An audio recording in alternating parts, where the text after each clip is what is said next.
We are Black Horse. We are Sports.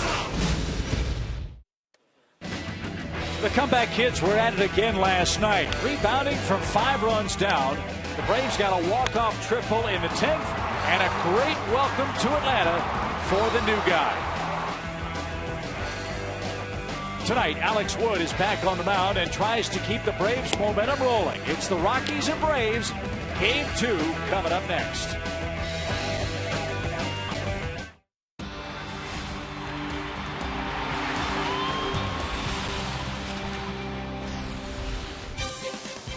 It's another beautiful night for baseball in Atlanta. Tonight it's Game 2 of our 4-game series between the first-place Braves and the Western Division's Colorado Rockies. Hi again, friends, along with Joe Simpson and Braves legend Dale Murphy. Chip Carey back with you from Turner Field, where in 10 innings in nearly 4 hours last night, the Braves won a thriller by a final of 9-8. But, Murph, that's really only part of the story.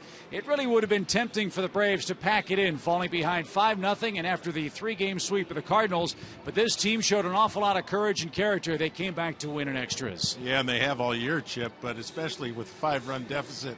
But they lead the league in comeback victories over at 32. But look at that, plus 60 run differential from the 7th inning on. That combined with a great bullpen is one of the ways you get a 9-game lead. Braves are playing great baseball, Murph, all the way around. They're pitching great, as we know, after that series against the Cardinals. They're feeling well, but this is what's been most impressive. The fact that the team who had such big problems hitting with runners in scoring position earlier this year are second best in the major leagues this month. And a third of their runs now via home runs when it was about 48 to 50%. And look how their strikeouts have been reduced. This team has really cut down on them. Only 19% of their outs now by strikeout. That's a vast improvement over the beginning of the season. And we certainly hope that continues tonight against Juan Nicasio, who's pitching great ball for the Colorado Rockies. Alex Wood gets the ball for the Braves, looking for his first victory of the season. When we come back, we'll talk about Chris Johnson. He leads the league in hitting. Tom Hart breaks that down for you right after this.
Two of the top hitters in the National League. Michael Kadire for the Rockies, and of course Chris Johnson for the Braves, who had another two-hit night last night. He's trying to become the 12th Brave franchise player to win a National League batting title. It's our Home Depot tools from the dugout. In fact, what does he have in common with the last two? Well, Terry Pendleton in the worst of first season won it in 91 as a third baseman. He just edged out Hal Morris, who had 3 hits on the final day of the season. And some guy named Chipper Jones hit .364 in 2008. One thing that Chris Johnson has in common with those guys, he knows his swing, and he's his own worst critic. You go 2 for, last night I went 2 for 5, and there's some things, in those other 3 at bats that I'm thinking about, and how I want to get better and do better, and maybe come out of there with 3 or 4 hits. So it's just a steady grind, and try to be hard on myself. That way I know that I'm not comfortable, and continue working. In September of 91, hitting coach Clarence Jones approached Terry Pendleton and told him that Tony Gwynn just went on the DL, and the TP had to pick it up. It was his batting title to win. He said, I had to ignore that, do what I had to do in the 2-hole. And when Chipper Jones asked me that same question, how do I win a batting title? He said, it's none of my business, and he'd give the same advice to Chris Johnson. Go out, play baseball. I don't want to get in your way. Keep doing what you're doing. And Chris Johnson has done it well. He looks to state #1 in the National League in batting average, hoping for another multi-hit game. Why not? He's had 4 straight of them. Chip, Joe, and Dale will have the play-by-play as the Braves look to stay hot here in Atlanta.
In Atlanta, Game 2 between the Braves and the Rockies. What a thriller last night, with Atlanta walking off on Andrelton Simmons' game-winning triple.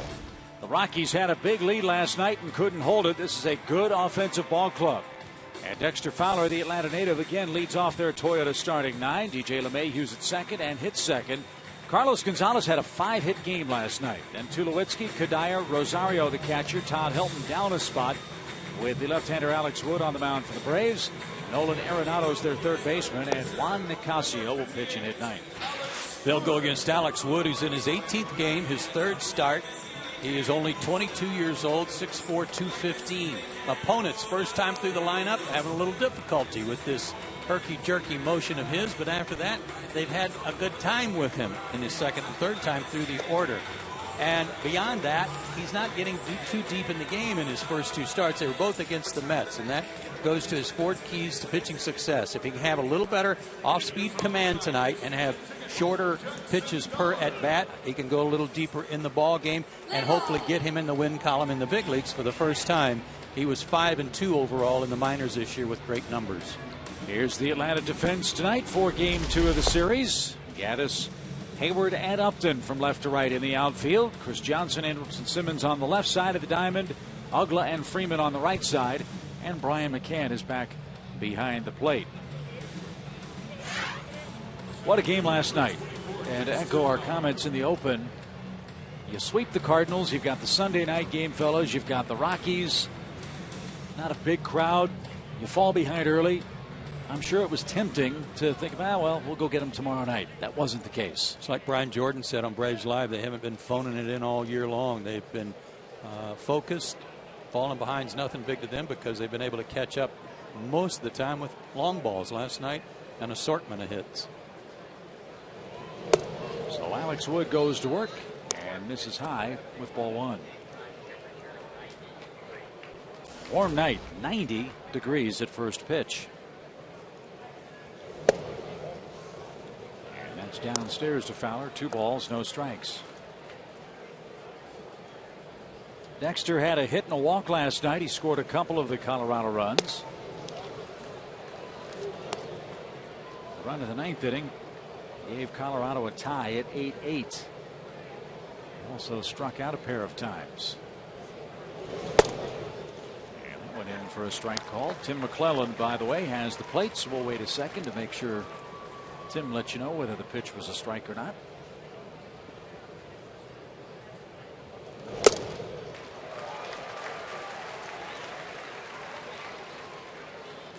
Only 11 walks in 62 innings in his starts in the minor leagues, but in his 2 starts in the big leagues, Alex has walked 5 men in 7 innings. And he lost Fowler on a full count pitch. So fast man aboard for the Rockies to start the game. And here's DJ LeMahieu. Wouldn't you say, Joe, that's one of the first things you notice in the change from the minor leagues to the major leagues is you can get ahead of guys in the minor leagues and they'll chase. They'll just chase a little bit, just a little bit more. You see the pitch right there. That ball 4 pitch right there is liable to be swung at in the minor leagues. I think that's the discipline of the major league hitters is really an adjustment for a young pitcher. Close play, and Fowler barely back. Man, thought he got him. That was an old Steve Avery step off and flip move.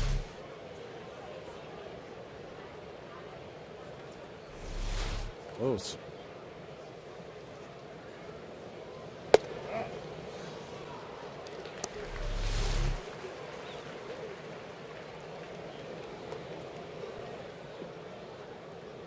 Pretty close. Let's see if that shortens Dexter's lead at first.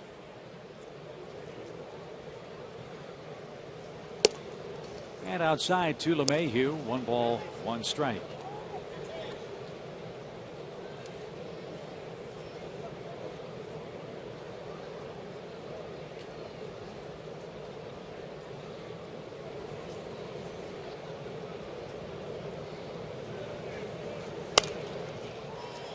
Foul ball makes it a 1-2 count. You prefer to face the Delta Airlines on deck batter with the bases empty. Ground ball from Wood could make that happen. 5-hit night last night and his average up over 300.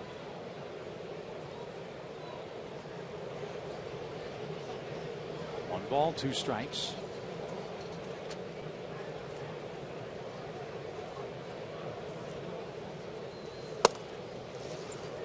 Now 2-2.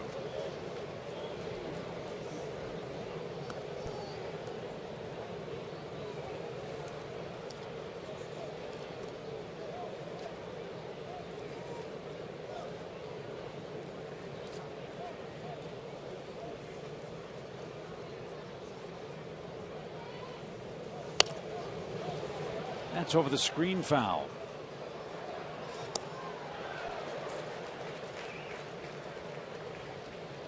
This This was something that kind of plagued Brendan Beachy early last night too, and that was when he did get ahead of some hitters, he couldn't find that pitch to put people away, and it cost him a lot of pitches.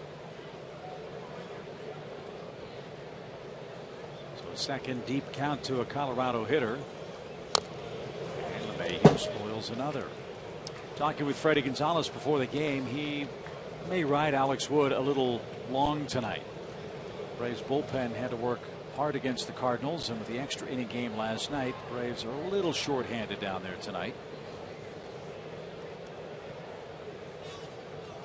Freddie would like to stay away from David Carpenter, who worked 2 innings. Maybe Luis Avilan, too, who's worked a lot. And a base hit the other way by LeMahieu. Fowler turns at second. He's on his way to third. Upton's throw not cut off. And Colorado has runners at first and third with nobody out in the opening inning. Well, the scouting report we got on LeMahieu has really been true to form, although he got a fastball almost belt high over the middle there that he took the other way. But Dale, everybody told us this guy's a baseball player. He does what's called for, and in this case, with the big gap over there on the right side, he took it the other way. Yeah, perfect number 2 hitter. Guy can run a little bit in Fowler.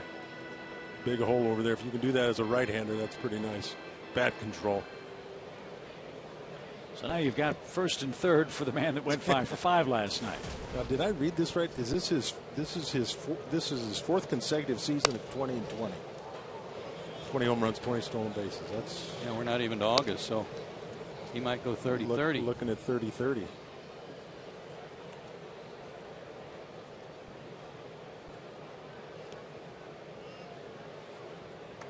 .26 homers, 69 RBIs, as Joe said.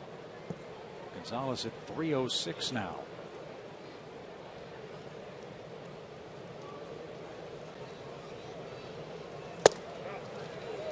Strike 2, paints the outside corner. That patch on his sleeve for Gonzalez, it is 20 on there, is not to commemorate his 2020. It's to commemorate the 20th anniversary of the Rockies. That's another number that doesn't seem possible, does it? No. And Gonzalez smokes one to center. And the grab made by Hayward. Fowler will tag, and he'll head to the plate and will score standing up. Carlos Gonzalez has his 70th RBI. The Rockies cash in the leadoff walk, and it's 1-0 in the first. Off-speed command. He's really fortunate this stayed in the ballpark. Big, high, hanging curveball on an 0-2 count. Too good a pitch and a mistake, but it only cost him the sacrifice fly. Yeah, he's squaring balls up for sure. That ball is hit on the nose. Yeah, it's hard to believe, Chip and Joe, that I was there in that '93 season. At Mile High Stadium, that right? was 80,000 opening day. Wow. People ask me all the time, why did you retire? You had 398 home runs. What, you could have gone to the American League and DH'd or something. And I always ask them, I said, did you ever see a game at Mile High Stadium? I said, if you can't hit one out of there, it's time to retire. No balls and a strike to Tulowitzki. Instead, the peg to first. And a rundown between first and second. And LeMahieu's going to be tagged out. So Wood helps himself. He picks off LeMahieu for out number 2.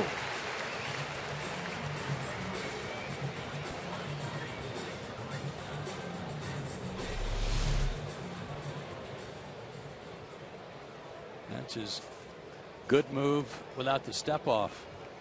And a good job by Simmons to run him back. Remember how many fans the Rockies drew in 1993, their first year? It was a bunch. Yeah, it was a lot. 4.4 million. As Tulo's down another strike. I remember talking to the people in the front office, and they were selling season tickets like crazy to guys to families that lived a long ways away. And one of them told him, you know, that's not a long drive. I can't remember where he came from. He says, I'm on a tractor 8 hours a day. And Tulowitzki takes a called third strike. Although a nice rebound for Alex Wood, who gives up a leadoff walk and the game's first run in the top of the first inning.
First, let's see if the Braves can answer against Juan Nicasio, the Colorado starter tonight. Here's the Toyota starting lineup. Really like the top of the order. Hayward, Upton, and Freeman. Gaddis catching. That's not right. Gaddis is in left field tonight. Brian McCann is catching. And hitting fifth, then Johnson, the league's leading hitter at .339. Ugla, Simmons, and Alex Wood. And Nicasio's the pitcher. We only need 2 outfielders. That's all. Hope you're right. Juan Nicasio, his last 3 starts, outstanding. Only 1 run allowed in 19 innings, and that was on a home run. And that's on a bounce back from AAA. He got sent back to AAA because in June in the big leagues, he was 0-2 with a 6.5 ERA. I'm told he needed a little bit of a mental break to get back together. So what a bounce back for him. Fastball in the 93 to 96 range, a slider. His best off-speed pitch is a good changeup. 6'3", 230. He'll be 27 next month out of the Dominican Republic. And he'll face Jason Hayward to start things off. And he's behind 1 ball, no strikes. 5 hits on the homestand for Jason, including a couple of homers.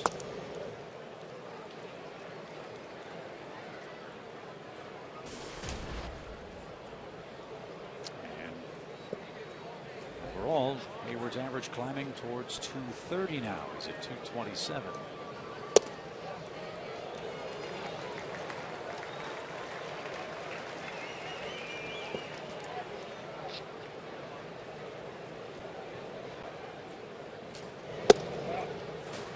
And that one good enough. 3 balls and a strike. Hayward's on base percentage around .330 this year. He's walked 36 times. Another reason why he's batting first. And now the count full, 3-2.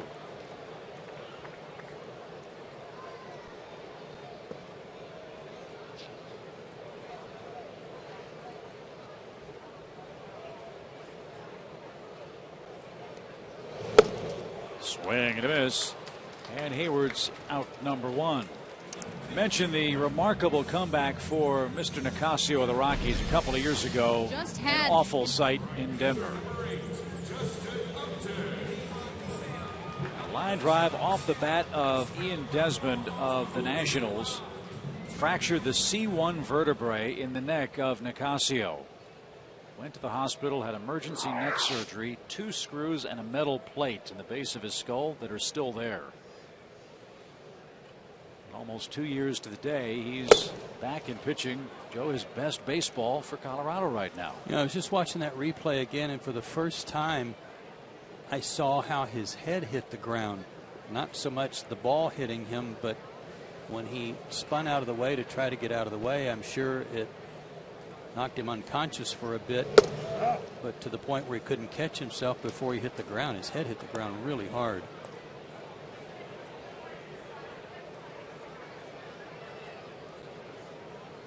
I don't know how guys come back from stuff like that. I see that, and if I'm a pitcher, I'm thinking every time how do you get that out of your mind? Come back. You mentioned he was sent down earlier this year, and it says a lot about this kid coming back from that injury, and then getting sent down to AAA is probably no big deal for him. He's a tough kid. Yeah. Because he was very highly thought of at the point of the injury. They thought he was going to be a fixture in the rotation for a long time. But not that many games under his belt so far in the big leagues. He's 12-11 career-wise, record-wise.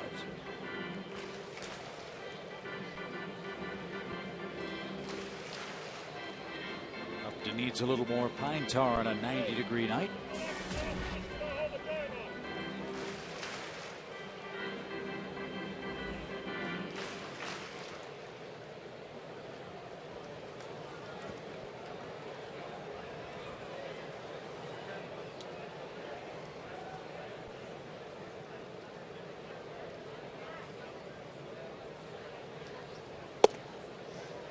Upton's called out. 2 strikeouts to start the game for Nicasio. His last start, and I told you he was 2-0 in July. Could easily be 3-0 this month, but his last start against Miami, 7 innings of 2-hit shutout baseball. Walked 1, struck out 9. Now, I have to check his pitch count. Surely he wasn't taken out because of the 100 pitch limit, but now looking, 98 pitches. They yanked him. The bullpen gave up the game, and he got a no decision. Freddie Freeman bats and takes a ball outside.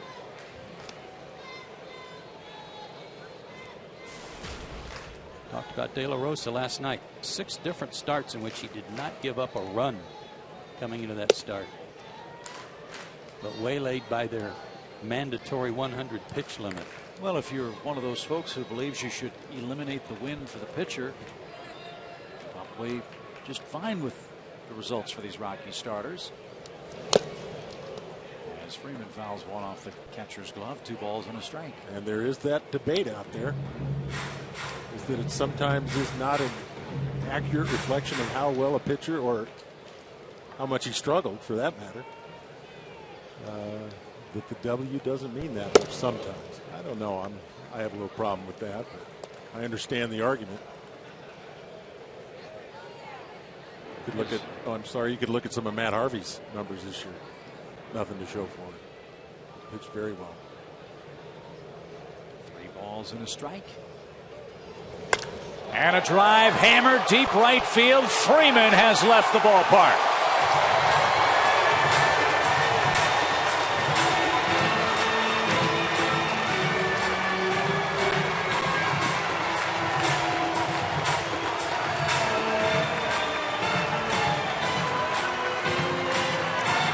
Not altogether unexpected development. I'll say Freddie Freeman is in Nicasio's mind. He owns him. Freddie Freeman is now 5 for 7 with a double, a triple, and 2 home runs off Juan Nicasio. Number 12, a no doubter, and we're even at 1. Here's Gaddis. Well, sitting up here, it's taken me a little time to figure out when a ball is actually going to leave the ballpark sometimes because of this angle up here. But there's one unmistakable thing, is that sound, right? When it sounds like that, it's going to get out of here. Slow roller to the right side, and that's playable for the Rockies' first baseman, Todd Hilton. And before we go to break, I shortchanged him a homer. That's number 3 off of him in his 5 hits.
Long home run for the Braves. That ties the game at 1 as we head to the Rockies' half of the second inning.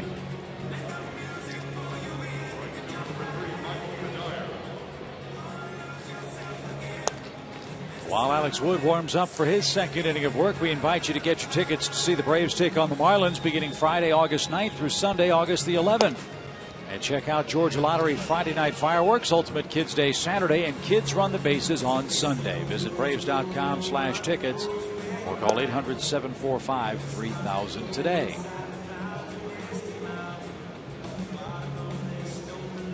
I love that kids running the bases, and I love it when the kids take the field prior to the game. The access people can get now to a big league field is a great idea. Fans really enjoy that area right behind the batting cage during BP too. Yes, very popular. Michael Kadire leads off the second, and he strokes a single on the first pitch. Kadire started play tonight, third in the league in hitting at .329. And the second inning in a row, the Rockies put their leadoff man aboard. And another missed location on an off-speed pitch. This looked like a straight changeup in the danger zone. Yeah, and some people argue about changeup's first pitch because they like you to throw something to change up off of. But I've always kind of liked changeup's first pitch because typically guys are geared up for a fastball, but just bad location. I think if you put that ball down in a way, obviously where you want to throw it, it's a good pitch, first pitch. But some people get a little nervous about that. I like it. Willen Rosario's the Colorado catcher. He's hit 15 home runs this year. One of them came in the second inning last night. What a rookie season this guy had. He hit 28 home runs. A Colorado rookie record for homers, once held by Todd Helton.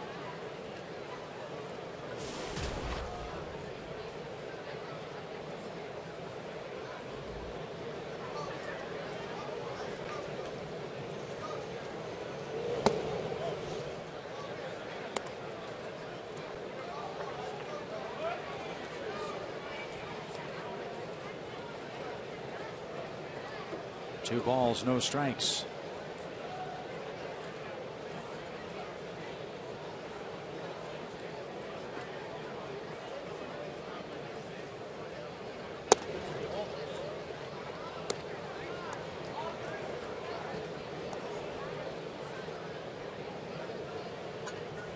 Showed some good discipline there, laying off that changeup. That's where he wanted to throw that one to Kadire.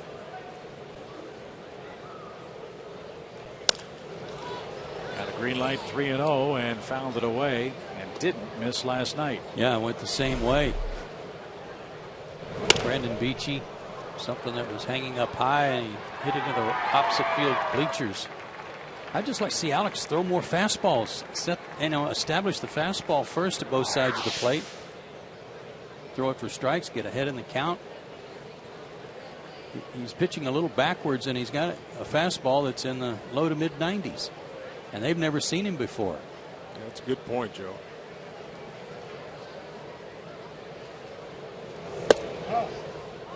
That was a strike on a fastball, full count. He caught Tulowitzki off guard in the first inning to strike him out looking. His fastball is real sneaky from that delivery.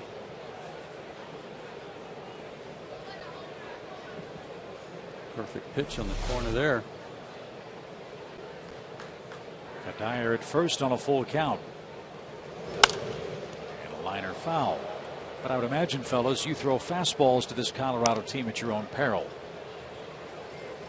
Well, that's a good point, but I know what Joe's saying is, in other words, he was 2-0 to Rosario. Instead of pitching to him like you faced him quite a few times and he knows what's coming, you want to throw a changeup.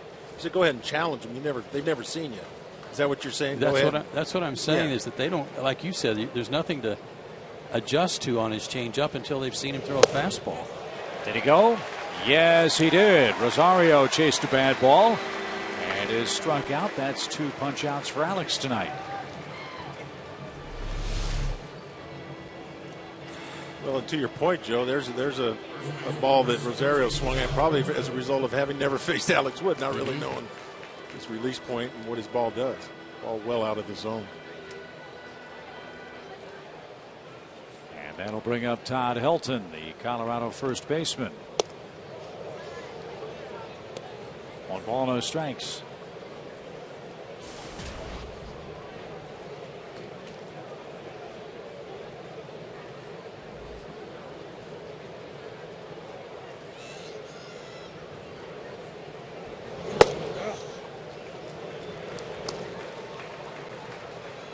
Todd's always had a high leg kick with his front foot. It's not as pronounced now as it used to be when he was a little younger.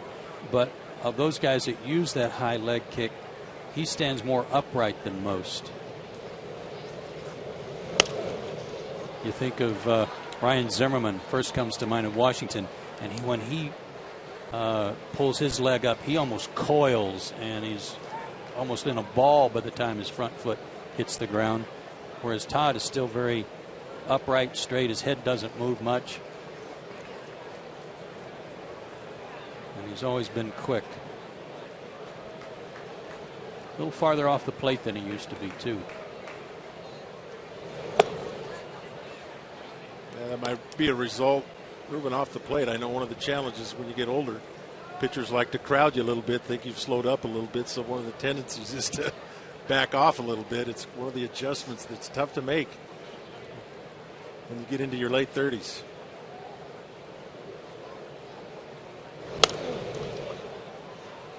He's always had that good flat swing though. Never seen him.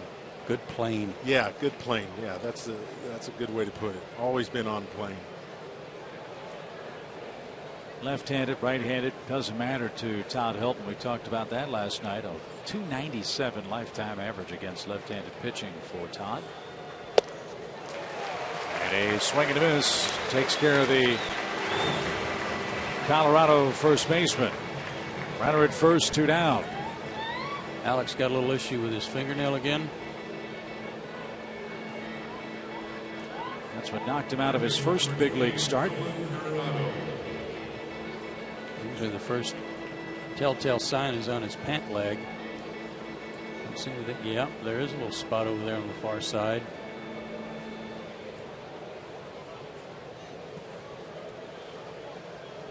Keep an eye on that. Runner at first, 2 outs for Nolan Arenado. Strike 1. You throw a first pitch change up there every time, you're going to be just fine.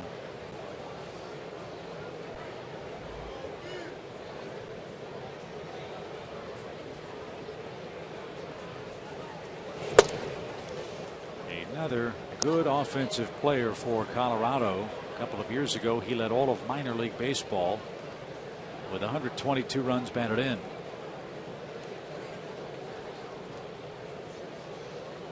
.33 RBIs this year for Colorado.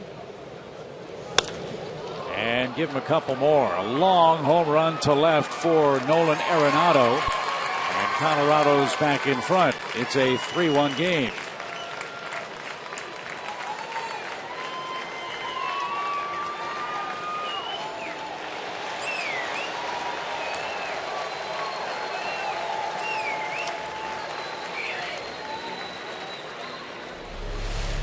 You just thrown him a fastball in, and it looked like he tried to double up on it in there, but didn't get it in far enough.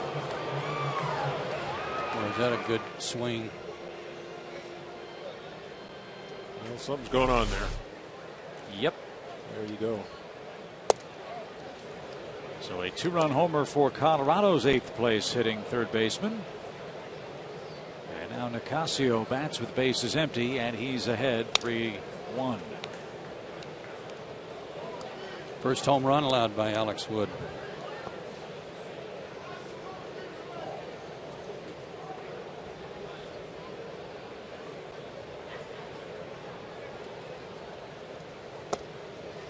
And a swing and a miss retires the side. 3-1 Rockies. Braves coming up for their turn in the second.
Braves 1. Atlanta coming up for its turn in the second inning tonight.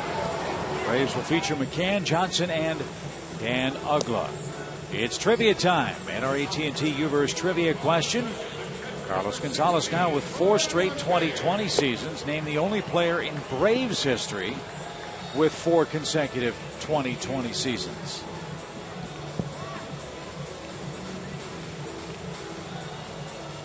Who's the only Brave with 4 straight 20 homer, 20 stolen base years? Ron Gant. Hank. Hank Aaron. Didn't say Atlanta Brave, did it? We need a clarification. We get no hints, you know that. Just Braves. All we're told. That's a big hint. Here's Brian McCann. And he takes a strike.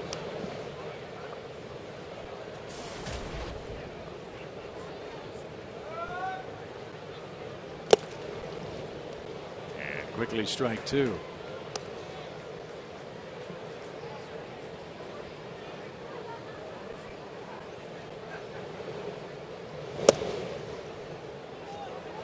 Bryant's down on 3 pitches. 3rd strikeout for Nicasio. 1 away in the second. Well, they're very uneventful for Tim McClellan. Yeah. I just saw Brian beginning to walk away, and I didn't know what happened.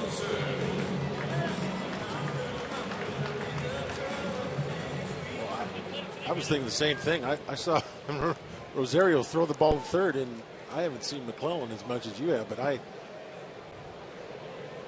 could not figure out what happened either. I didn't hear anything. Well, I'm sure he's saying it loud enough for the pitcher, the catcher, and the batter to know. But I'm not even sure the pitcher can hear him, but I know the hitter does, right? The catcher.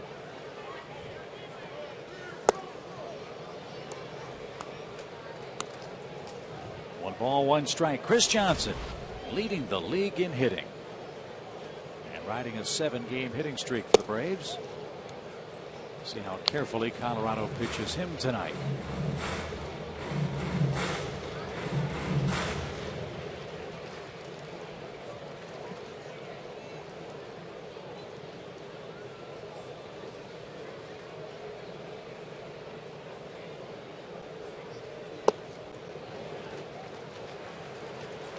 Three balls and a strike.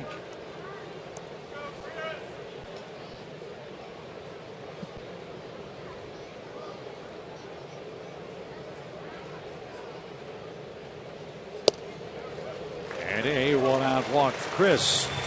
Talking about Tim McClellan, if you're wondering how long he's been umpiring in the major leagues, well, we just celebrated the 30th anniversary of the Pine Tar game, and the home plate umpire that day was Big Tim McClellan. Now, was he quiet when he threw George Brett out of the game? He's always been less than demonstrative, let's say. Well, he was pretty demonstrative there when he pointed at George and then said, "You're out of the game." Yeah, but then there was some moonwalking going on too. Yeah. I can't remember who it was the other day. But they were in the dugout then, and they were sitting next to George. And George says, "If he calls me out, I'm going to kill him." Mm-hmm. And boy, he looked like he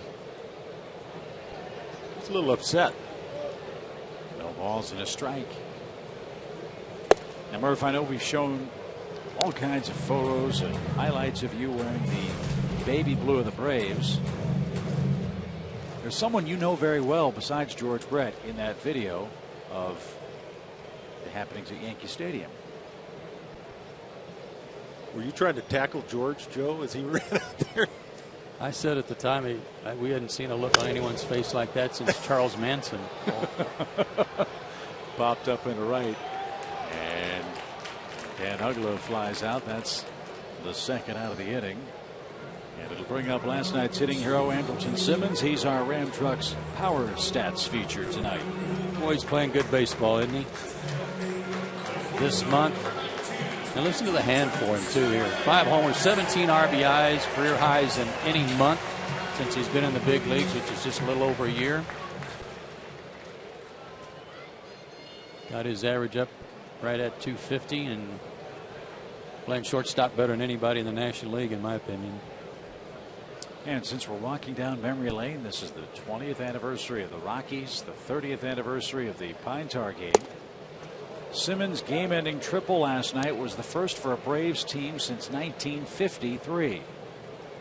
That's how rare that play was last night.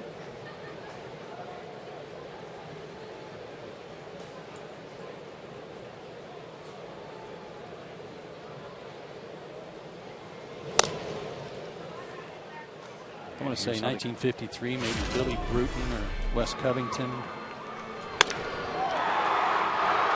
And this one was peppered into the left center field gap. And no play at the plate on Evla.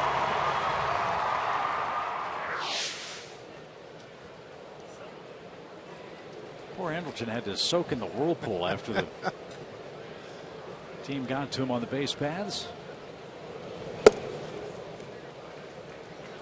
Well, I love what Freddie Gonzalez said last night. He loves the stage and he doesn't panic. That says a lot about a young player that can handle situations like he does.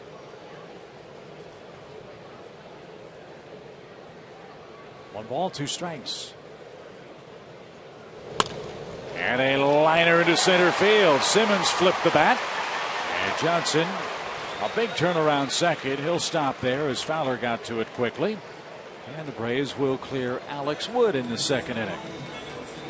One of the reports on Nicasio when he was struggling in June was that his slider was not very good. That he just couldn't keep hitters off his fastball because nobody's swinging his slider. He couldn't throw it for strikes. This wasn't a bad pitch, but it was up and gave Andrelton a chance to adjust to it.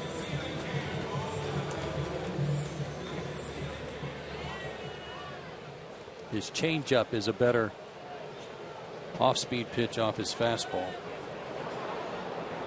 Speaking of baby blues. Now, Joe, getting back to that George Brett thing, how about the pitch he hit off of Gossage? Up and in. At his neck almost. It's incredible how he turned on that. Alex Wood hits with 2 on, 2 out. And a little late. Steve, right one. A little reminiscent of the home run that Evan Gattis hit off Steven Strasburg earlier this year.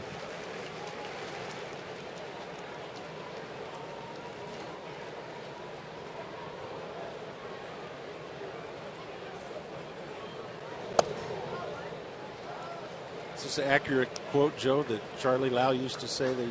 They asked him what he tells George Brett about hitting, and he says, I usually tell him, way to hit, George. But you know what? George always said he's the guy that got me going, started in the minor leagues with that theory.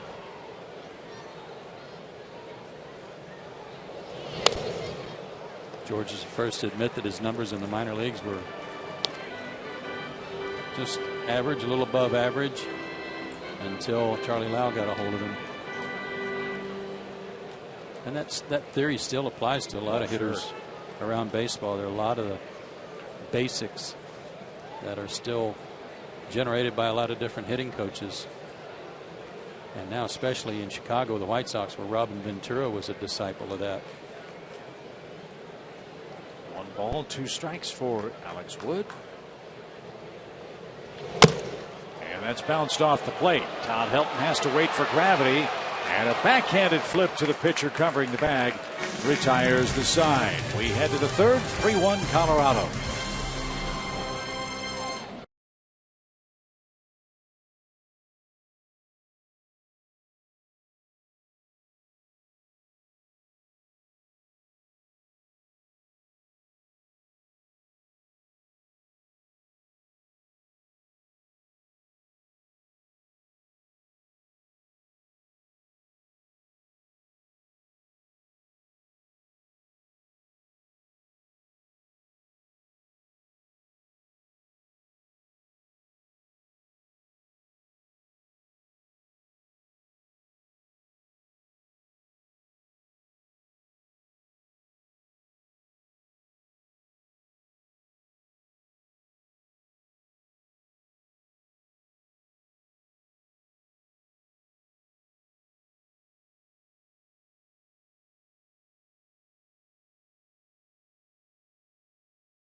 the Georgia Lottery, by the Home Depot, by Toyota, and by Sony Pictures Elysium.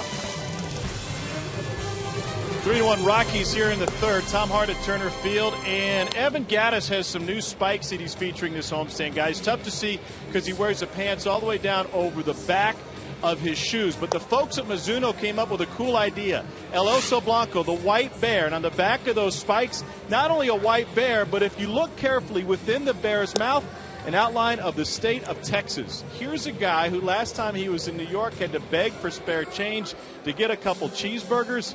Now he's got his own spikes. Not bad for a rookie. Leave it to Mizuno to come up with something really cool there, too. That's nice. Yeah, I got to say, that's pretty cool. I thought for a second that bear was eating a big blob of ketchup. I couldn't see the state logo until we got that close-up shot.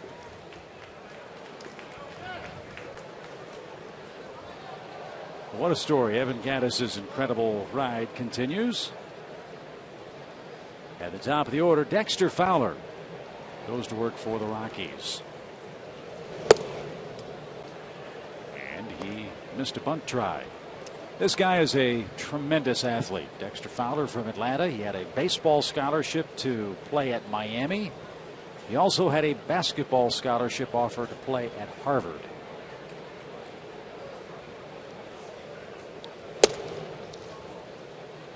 Terrific high school athlete, and obviously a great baseball player at Milton High School.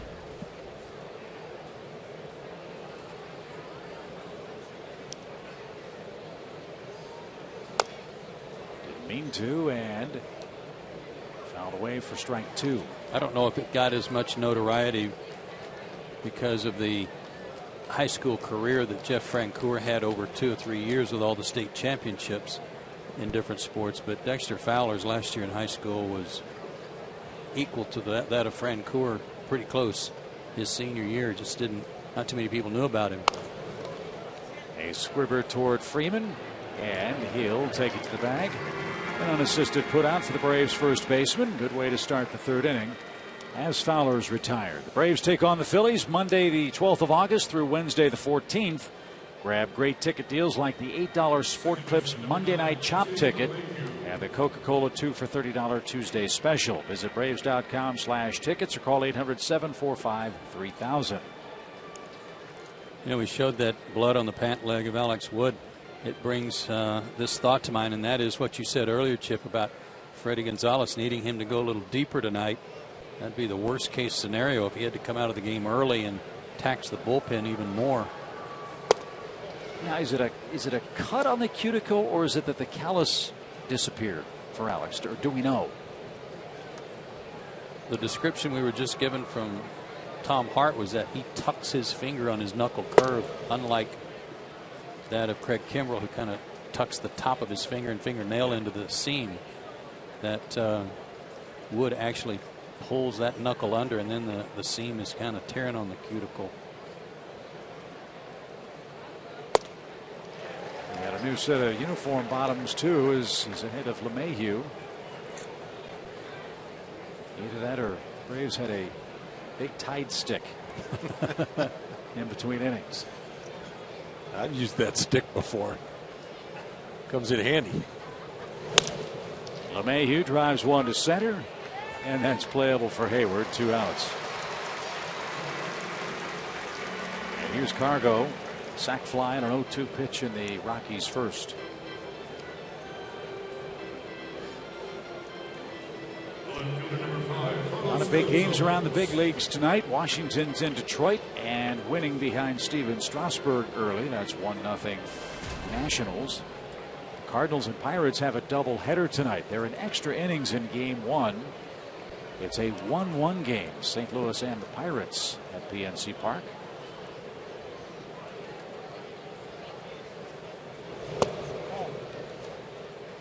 Speaking of the Phillies, they're home to the Giants and leading 2-1 in the third.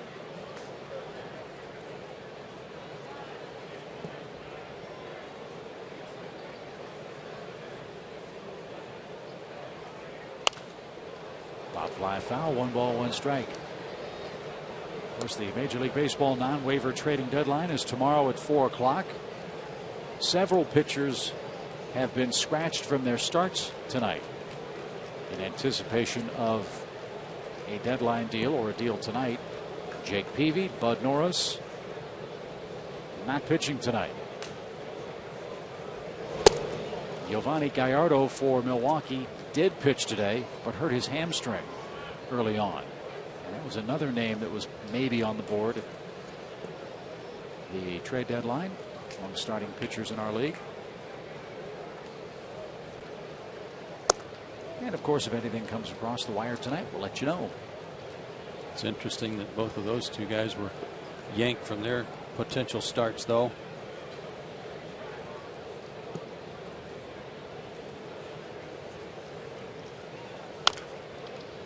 This guy, his setup's different and his swing is a little bit different, but he reminds me of Adrian Gonzalez in how fluid and easy his swing is and how easy it is for him to get the barrel out in front.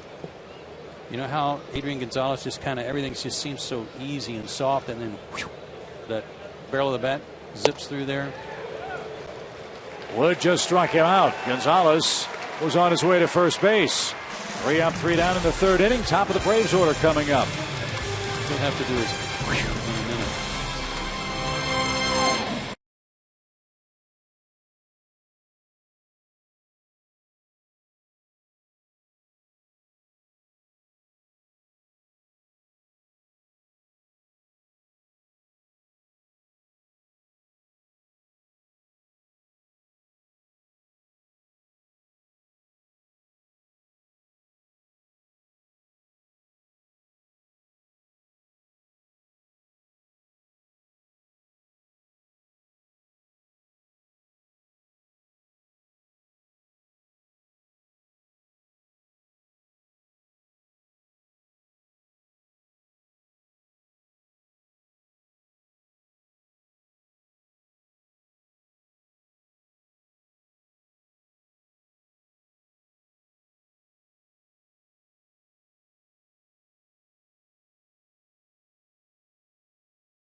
For the bottom of inning number 3. All season long, Braves baseball on Sports South is being presented by Academy Sports and Outdoors. The right stuff, the low price, every day. With Joe Simpson, Dale Murphy, Tom Hart, Dave Lacer Baker handling our stats upstairs for us.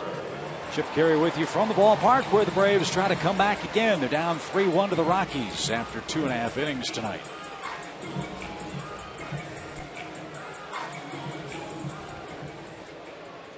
Joe mentioned Juan Nicasio has pitched great baseball in his last 3 games. He's given up a home run to Freddie Freeman tonight. That's it. And Freeman's due third in the third for the Braves.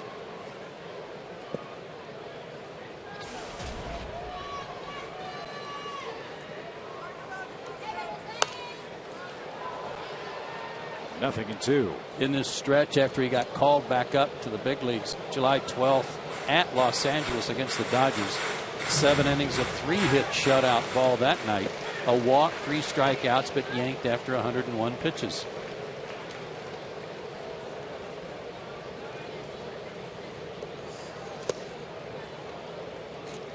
Well, if the goal is to preserve their starting pitcher's arms because of the stresses of pitching at altitude in Denver, can live with the 100-pitch thing, but you better have a good bullpen, good middle relief.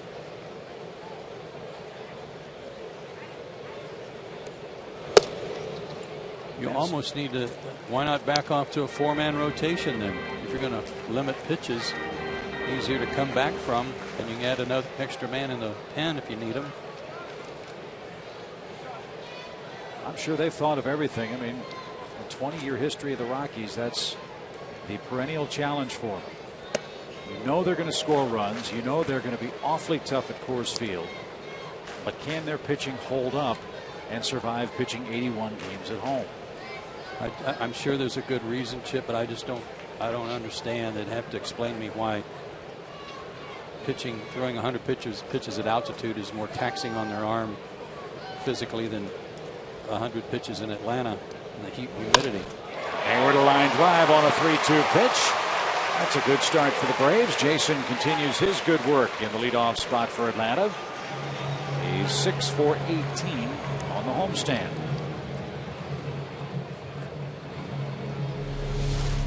Well, he's really swinging well. I think Rosario's got that ball away. I think he's working the outside half of the plate with his fastball. That ball looked like he wanted to go there again and just got it over the middle of the plate. But Jason's swinging really well. Really well. Man. Now I got to get Justin going. He has struck out looking in his last 4 at bats.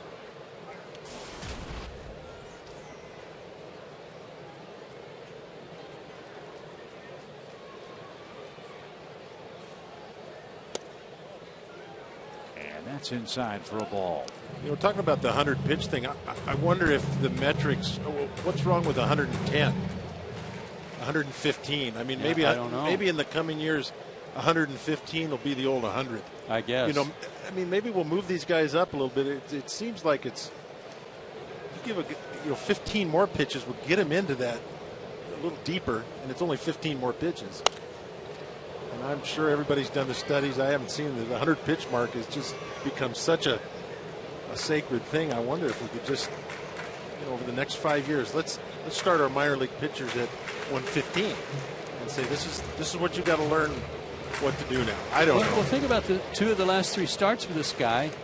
7 innings, a 3-hit shutout ball. 7 innings, a 2-hit shutout ball, and he was taken out at 101 and 98 pitches.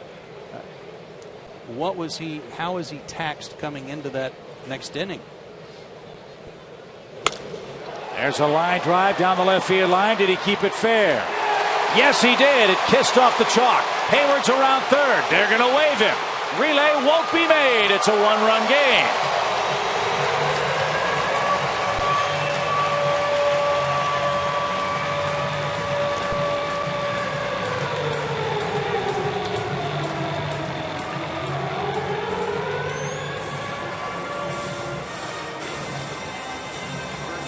Justin needed that. He needed a break. He needed something good to happen, like dropping one on the chalk. There's that slider again, Dale. It didn't break that much. Kind of flat. Yep. Well, you're right, Chip. Got to get Justin consistent these last couple months and get him going like he started the season as well. You got to get him going much more consistent. Maybe hitting out of the 2-hole, get him going. Freeman has owned Nicasio. And already a big fly tonight to score the first Braves run.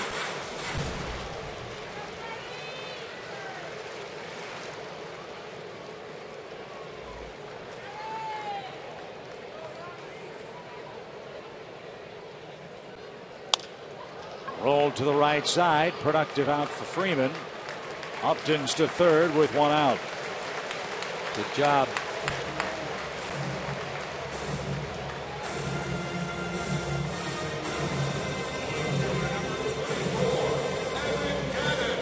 Freddie will get a few high fives, and rightfully so, but as well as he sees this guy, he's probably thinking, I'll take that, but I'm looking for more off of this guy.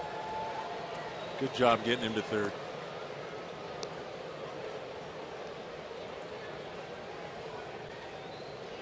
So now the infield for Colorado comes in, and Gaddis is in the batter's box. No, thank you. Yeah, I know. I wouldn't.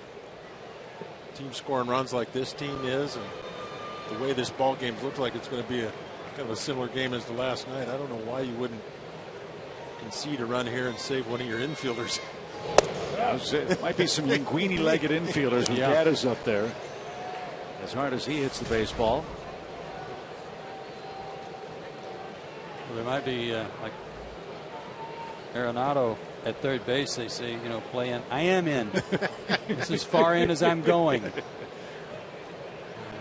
No balls and a strike. Oh, that one got Tim McClellan, I think. 0-2. That'd get Timmer, the Colorado catcher. Got McClellan. Broke part of his mask off. Neck protector.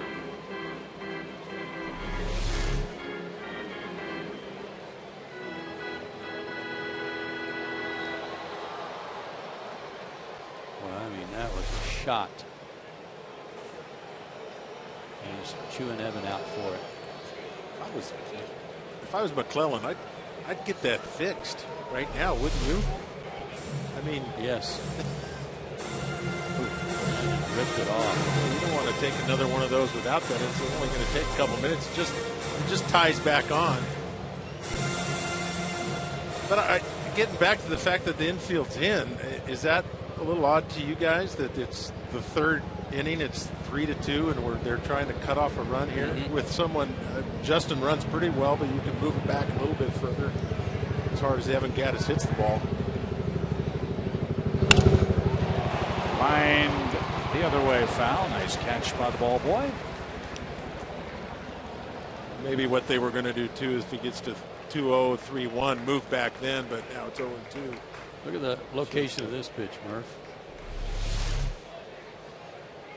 High target, high pitch, and he got level with it.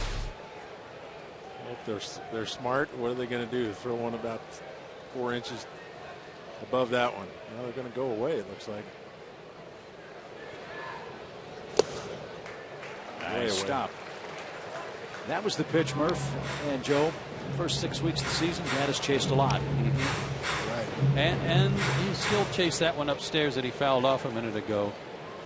Well, I think it'd be really shocking if they don't come back to it now. Yeah. I mean, it looks like that might be the book a little bit on Gaddis. It gets behind, will chase up. We saw that there.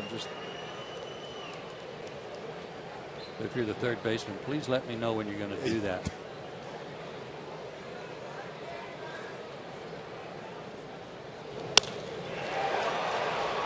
And he's foul line to foul line in this at bat. Boy, that was very fortunate on the part of Nicasio there. Looked like a straight change, and if it wasn't, it was a really bad slider.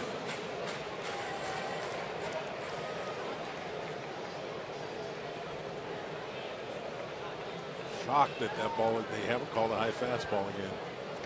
It's got to come here, don't you think? Yes. He makes another mistake. I mean, to me, the ball he chases is not the bad slider. It's like you said, Chip. It's that high fastball. Out of the zone. They're not doing it again. That one tipped and caught. Rosario might want to check the webbing. A big second out. Upton at third, and now the infield can back up for Ryan McCann. Time for our Academy Sports and Outdoor leaderboard. Here's a couple of Braves sizzling since the end of June. Hanley Ramirez and Jason Worth, the only two guys with better averages since the end of June than Johnson and McCann. All that talk about Yasiel Puig for the Dodgers, Hanley Ramirez has been the guy that got them really jump-started. Dodgers now a 2.5 game lead out west. Colorado in third place behind Arizona, 6.5 back. Rockies just starting a long road trip. Atlanta, Pittsburgh, and New York, their 3 stops. Ball 1 to Bryant. That fastball that Gaddis swung and missed at was, I think, the best one he's thrown tonight. It was 94. I don't think he's thrown anything harder than that. To me, it looked like it sailed a little bit. It too. did. Yeah.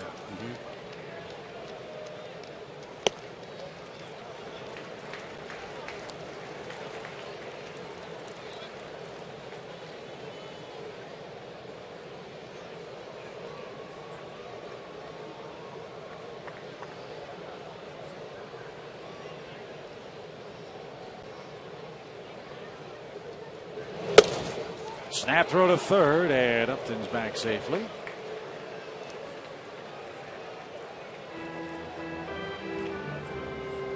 Take your lead in foul territory in case the ball's hit and somehow it hits you. It's just a foul ball.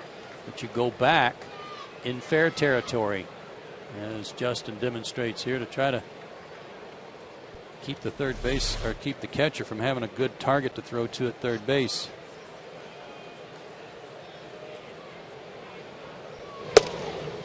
McCann didn't see a pitch to hit. He's walked. And now the Rockies will go after the league's leading hitter in Chris Johnson, who's also walked tonight. Well, I like catchers throwing the bases, but I also like with 2 outs, Justin's really not trying to scratch for an extra lead. You know, if they try that, you know, with 1 or no outs, where you're really in the infield where you're really trying to get a good jump and you're trying to take that extra step, probably have a better shot at him. But good job by Justin getting back. Here's another Brave with good luck against Nicasio. Chris Johnson is 3 for 6 in his career.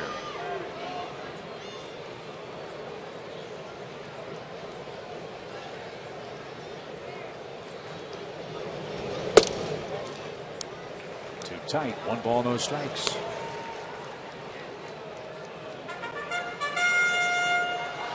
Five multi-hit games in the last 7 played for Chris, who's been as good as anybody in this situation for the Braves. And he had a good cut.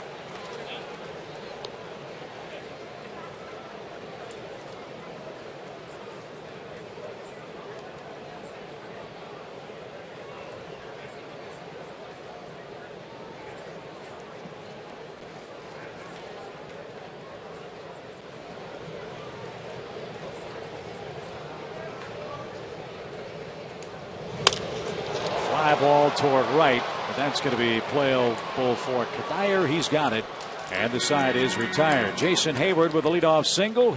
He scores on Upton's double down the left field line, and after 3, we now have a 1-run game. It's 3-2 Colorado.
Wood back on the mound as we head to the 4th inning. He's had issues with the cuticle of his pointer finger already today on his pitching hand. See the pants on the left that he's changed out of. He's been wiping that blood away. Here's the issue. Joe was talking a little while ago.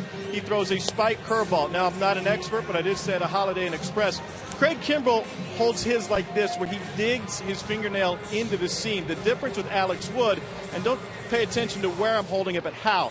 Alex Wood folds his finger under, and that is where it digs into the nail right at the cuticle. He thought that he had it built up enough of a callus built up, it wouldn't be an issue. As a matter of fact, he threw extra spike curveballs in his bullpen sessions before his last start.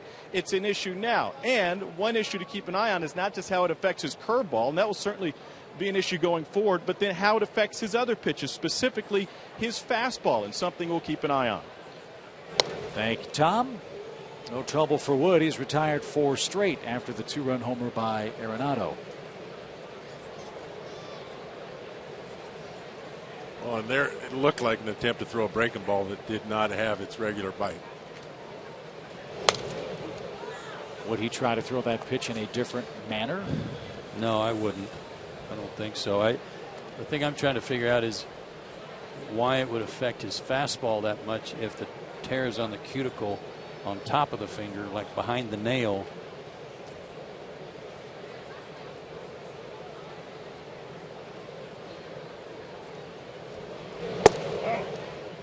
Good one there. Yeah, that was a good one. That's a really odd grip. There have been a lot of guys that throw that spike curveball, that one finger curveball, including a guy right next door to us who had a really good one for about 324 wins.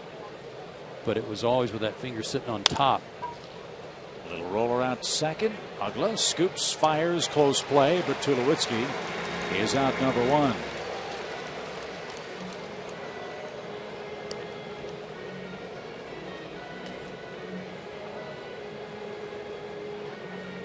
Another question we won't know until after the game is what medically can you do to stop that irritation during the course of a big league ball game? How can you shut that down? There's an excellent medical application. You spit on it and rub it in the dirt a little bit. And soak it in pickle juice. There you go. A little brine.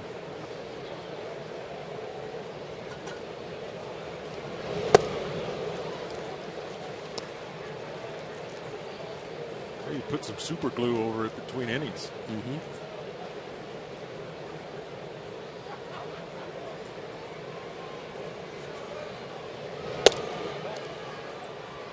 If the pitcher's soaking his hand in the jar of pickle juice, make sure the pickles are gone. You're headed into the cafeteria in the Braves clubhouse. 2 balls and a strike. Don't eat the pickles that are in the pitcher's lockers. There you go. That's a good rule of thumb. Rule of thumb in all locker rooms. Broken bat to short. Simmons has it and makes the play for the second out. 6 straight retired by Alex Wood. Here's Rosario with the bases empty. See, that wasn't that easy a play because of the weird bounces that ball was taking, and Andrelton having to measure it as he was charging. He couldn't just charge blindly, but he played it perfectly, it seems like, as he does every time. Well, that's one of the phrases I say most when I watch Andrelton play is that's not that easy of a play. Some shortstops will make that play and make it look difficult. Andrelton seems to, he's off the wrong foot. It's a short hop. He's charging it. He's incredible.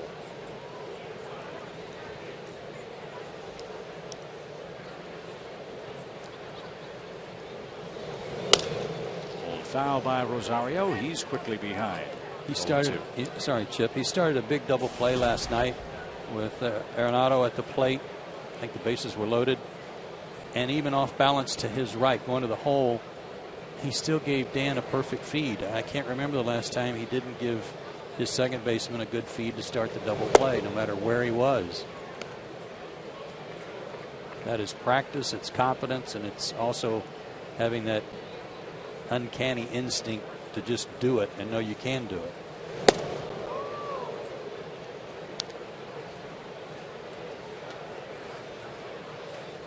We was talking about his finger and his cuticle, and he's pitched better since he had blood on his pant leg than he did before. Yeah, as I recall, the last time this was an issue, he had some problems. It didn't last too long, but it's making some good adjustments.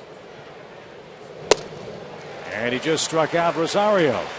That's 6 strikeouts for Alex Wood through 4 innings, and he's due up third, down a run at Turner Field.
Fourth inning, and a reminder. First of all, Delta Airlines is a proud sponsor of the Atlanta Braves. But did you also know that it's time for Georgia Power Energy tip number 3? Dale Murphy, number 3. Stay comfortable this summer and save money with Georgia Power's energy efficient programs. Learn more at georgiapower.com/save. How about Joe with a daily double on the promos there, Murphy? That's nice.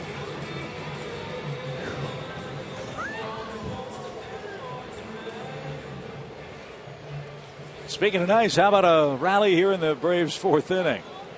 Ugla Simmons and Alex Wood coming up against Juan Nicasio. Tight game, 3-2 your score. And nice telestration. Thank you. Is that a word? Yes. Practiced that earlier today.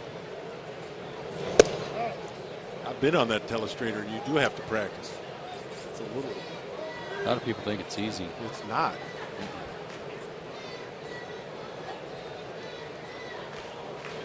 That's the definition of greatness. You make something tough look very easy. Look at him. See, there's the pitcher.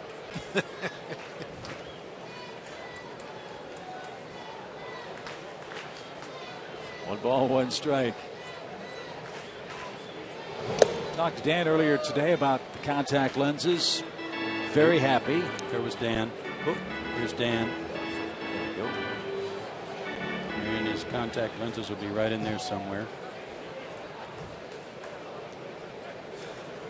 First the 2-1 pitch, which is belted past Arenado and into the left field corner. Ugla on his way to second with a leadoff double.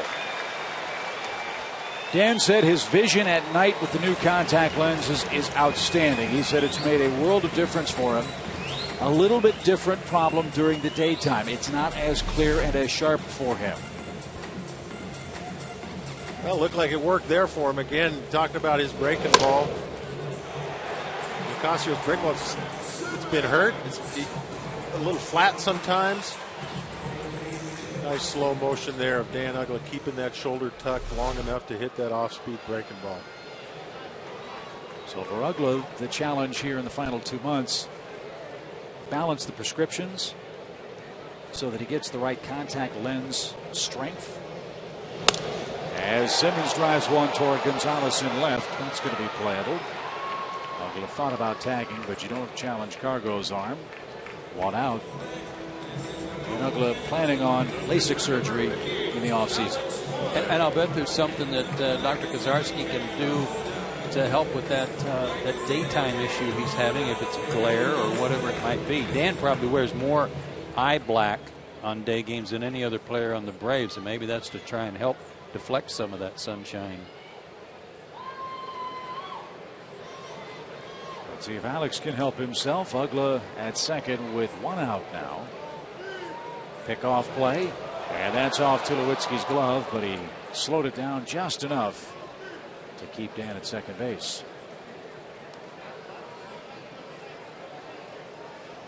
Well, there's a pickoff attempt. It's not necessarily designed to pick the guy off. It's kind of a bonus if you do pick him off. What they're trying to do is keep him close to the base in case there's a base hit. Alex had a good swing the last time up. Fouled one off, and I know he hit the ground ball.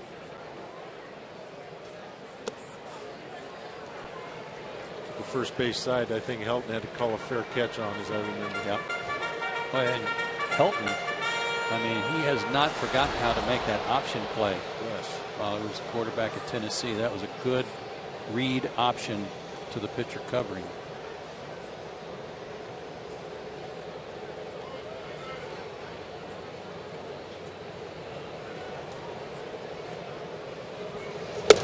Looked too last night like he could handle the flea flicker too.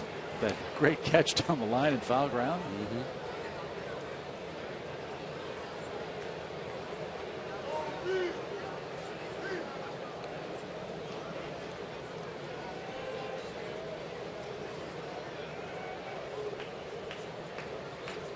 Volunteers.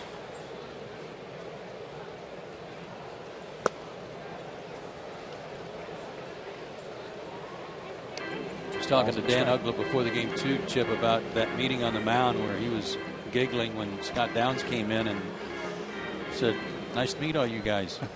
And Dan said, I kind of knew him. I've met him before and knew him a little bit. I said, I just thought it's hilarious. He said, the funny part was when Gaddis came out and said, "Nice to meet you. What do you have?" Right? Yeah. And what a way to debut. Bases loaded. Todd Hilton in the box at a tie game.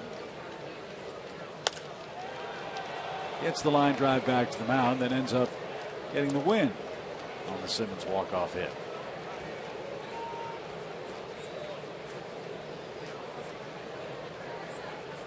Typically, when you first meet someone, you shake hands. I'm glad they didn't do that. That would have looked a little awkward. Right. But I saw him laughing. I was watching the game and saw everybody cracking up. What would have really been funny in the dugout was when he's high-fiving everybody, saying, "Who are you?" And "Who are you? What's your name?" What a night. Only in baseball. Ooh, close pitch. Nicasio wanted it. Now it's a full count.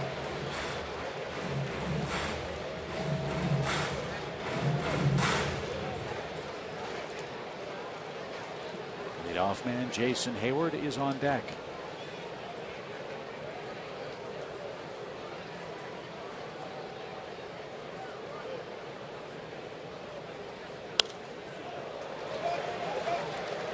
Good swing. Yep, Alex taking some rips here.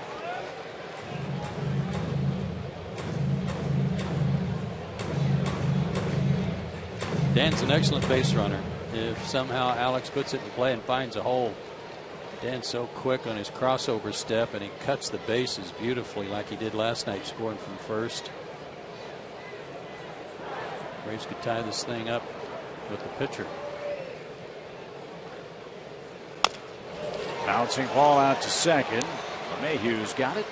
Got to take the first in time. Uggla to third. 2 outs, and here is Hayward. Sorry, that's good out. A lot more ways to score from third than there are from second.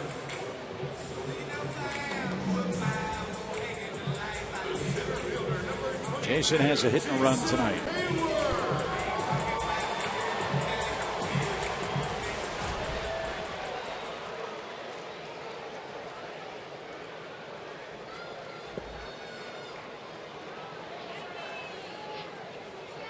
Talked earlier in the ball game in our opening comments about the Braves offense and its dramatic improvements in July as far as contact is concerned. Nowhere is that more evident than what they've done with runners in scoring position. July 2nd this year, the Braves team batting average with runners in scoring position was .227. They came into play tonight as a club hitting .253 with runners in scoring position. To bring it up that much, that's some great work in the last 4 weeks.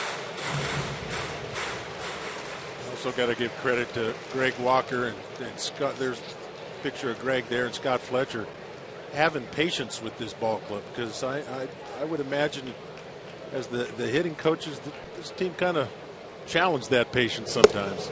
Oh, you know it.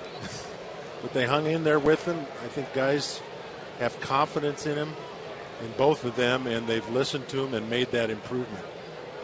Strikeouts are down roughly 18% this month compared to April.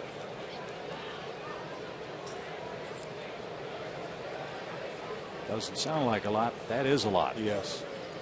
1 ball, 2 strikes. I think one of the ultimate challenges of any hitting coach at this level is when you've got a major league veteran who's really scuffling, struggling, can't buy a hit. And I'll use BJ as an example, and trying to convince them to try something a little different than what they've done that has provided them a lot of success in the big leagues, just as an alternative. That's a great point, Joe, because when you get minor league guys or high school, college guys, you kind of can mold, you know, how they hit and what they think. Back up the middle and into center field. Hayward, a 2-out hit, ties the game.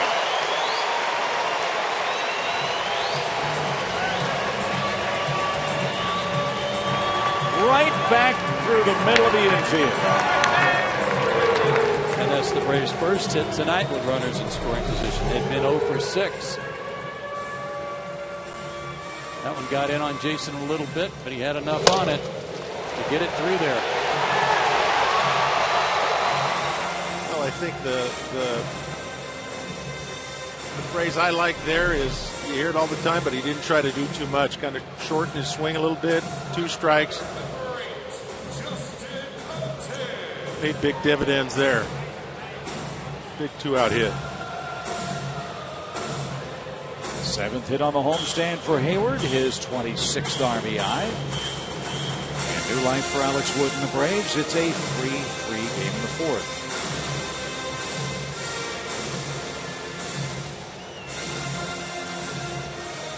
Upton doubled home Hayward last time up. His 48th run batted in.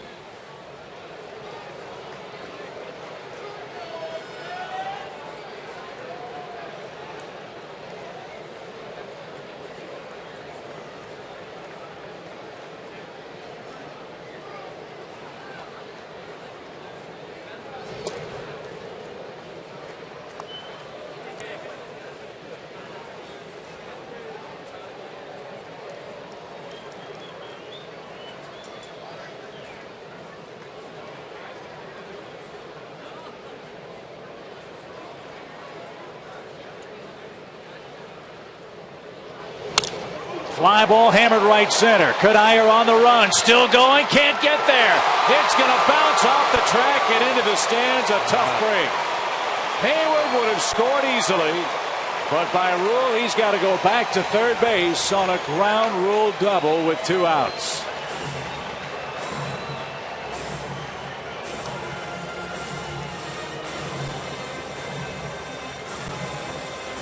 So while he got a break with the ball bouncing on the chalk his last time up, now not so much of a break on this bounce.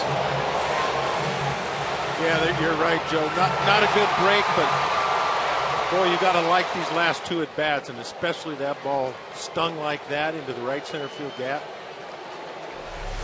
Boy, you could just see the reaction of Terry Pendleton. Saw that. Yeah. He knew the Braves had an easy run if that had stayed in the field of play.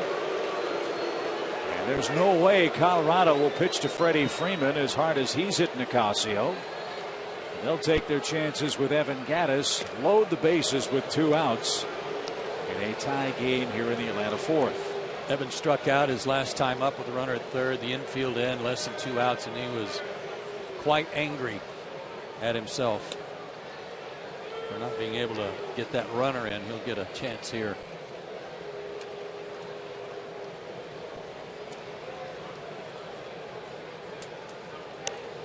And this is a spot where the Braves have done maybe their best work as a club all year long. They're hitting .356 as a team with the bases loaded this season.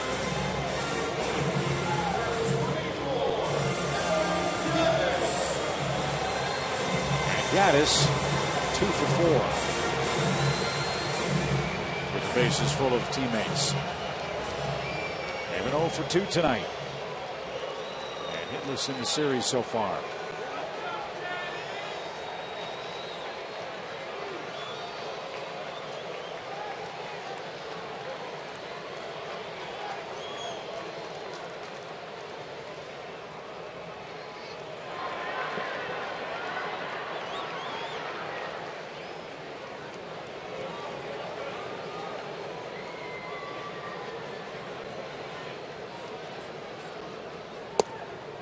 Place to put him. Good start. Ball 1. Not a lot of good nicknames around baseball anymore, but El Oso Blanco's a beauty, isn't it? Right? It sure was is. Was it a cab driver in Venezuela that? I think so. Where he first heard it. Well, we'd like to thank that gentleman.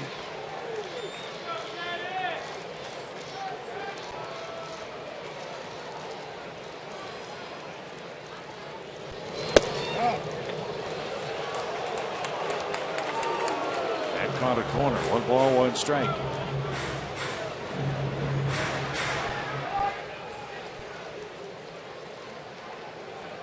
He misses with a breaking ball. Evans surely looking fastball, but good location.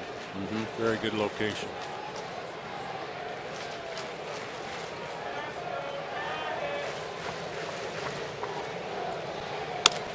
Hot shot, base hit. Hayward scores. Here comes Upton around third. Cargo loads up. Throw to the plate. Late. Runners second and third with 2 outs.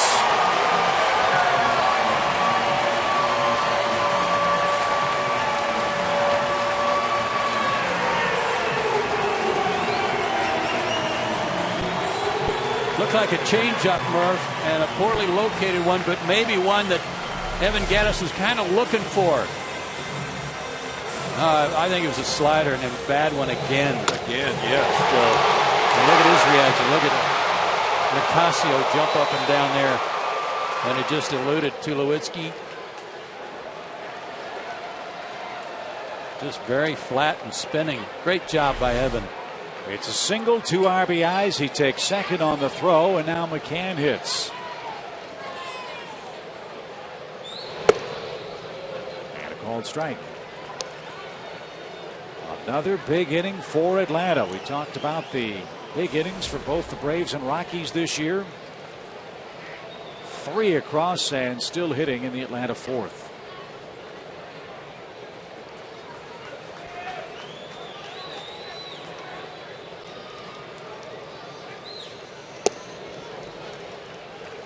Three 2-out hits and a walk mixed in between.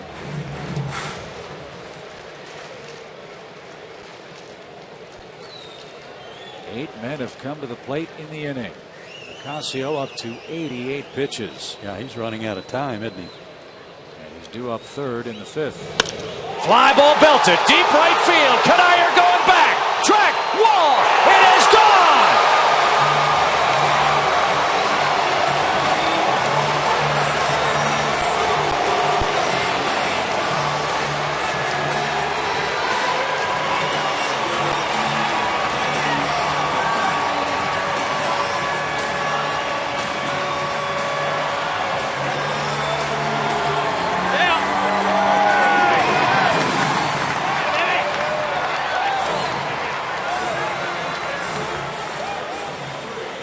Talked about Brian McCann and how hot he is. He has put some swings on the ball the last few weeks that have just been a thing of beauty.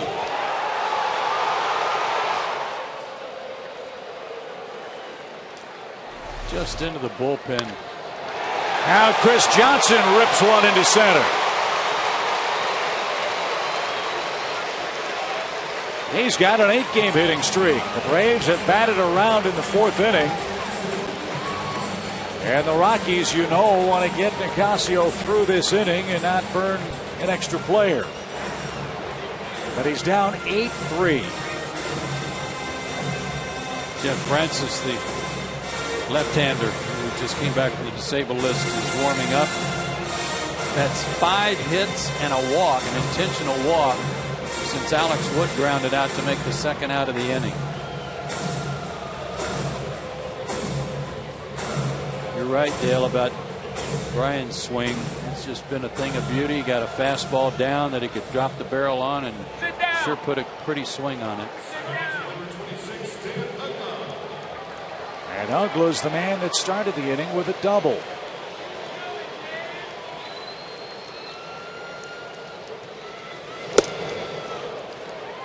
The last 3 games for Nicasio, 2 wins, no losses. A 0.47 ERA, an opponent's batting average of 129. The Braves have battered him here in the 4th inning. 2nd straight game they've had an inning in which they batted around. Now Ugla shoots one to center. Fowler going back and gets there, and that retires the side. 10 men come to the plate in the 4th. 6 of them score. Ugla got it started with a leadoff double. Hayward an RBI hit. Gattis a 2-run scoring hit. And the coup de grace, a 3-run homer for Brian McCann.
days. It's always a good sign. Love this. Justin Upton with a big night, 2 doubles. One down the left field line, one to right center. Good signs for Justin. And now for Alex Wood, a 5-run lead. He's set down 7 straight. He has to get through this 5th inning with the lead to qualify for his first major league win tonight.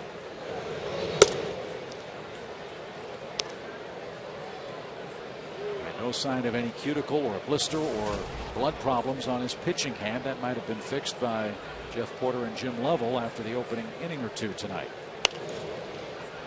Hope so. 1-2 to help.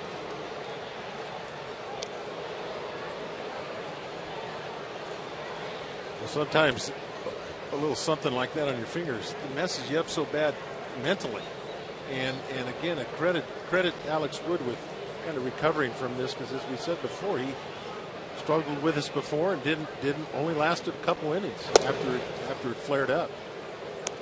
He's battled through it.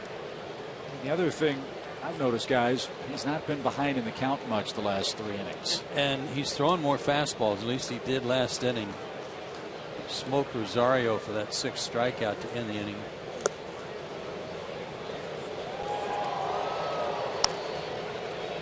Now it's running full to Helton, who starts the Colorado 5th inning. Helton, Arenado, then the pitcher's spot. Figure Colorado will go to its bench. And Helton, a line drive toward left center field. That's going to get down. Gaddis to his left.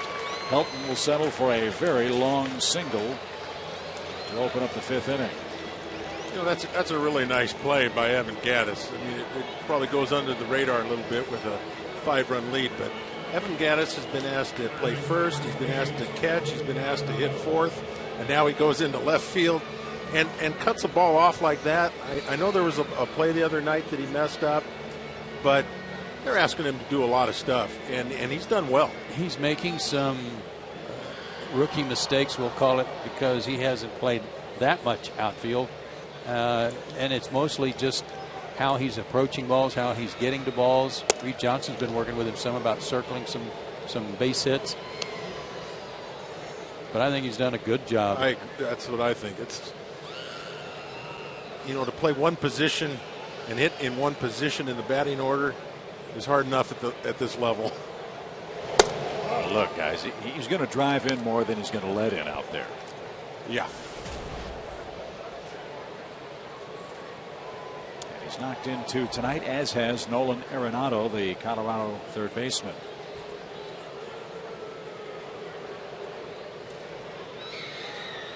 He's homered in the first 2 games of the series. 1 ball, 1 strike.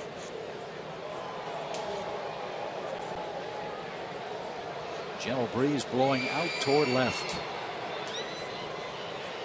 Started tonight's play at 90 degrees. Maybe our hottest day of the year at Turner Field tonight. And foul to the right. 1 ball, 2 strikes.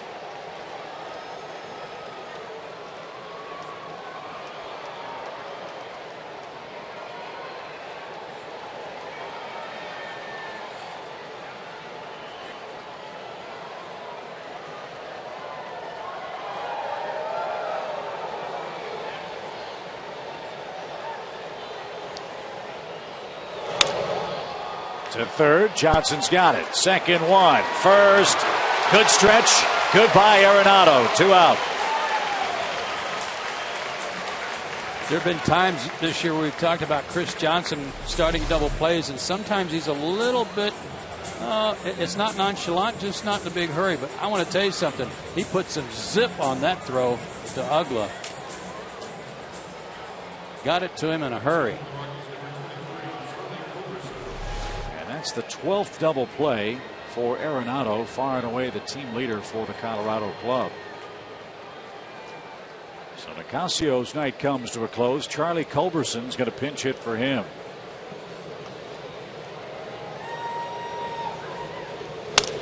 And he grounds to second on the very first pitch. And Alex Wood is qualified for his first big league win. He's through 5 with an 8-3 lead in Atlanta.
Maura. Well, the Braves wives put on so many special events all year long. Today it was the She Can Play Fitness Festival for over 200 girls from the ages of 8 to 12 from multiple youth organizations around Atlanta. Today they went through some fitness agility tests. They even got to get in the batting cages. They did some yoga, just had a really overall good time. They also got to have a Q&A with some of the wives about healthy living, and the girls also got 2 tickets to the game tonight, and the majority of them are here having fun.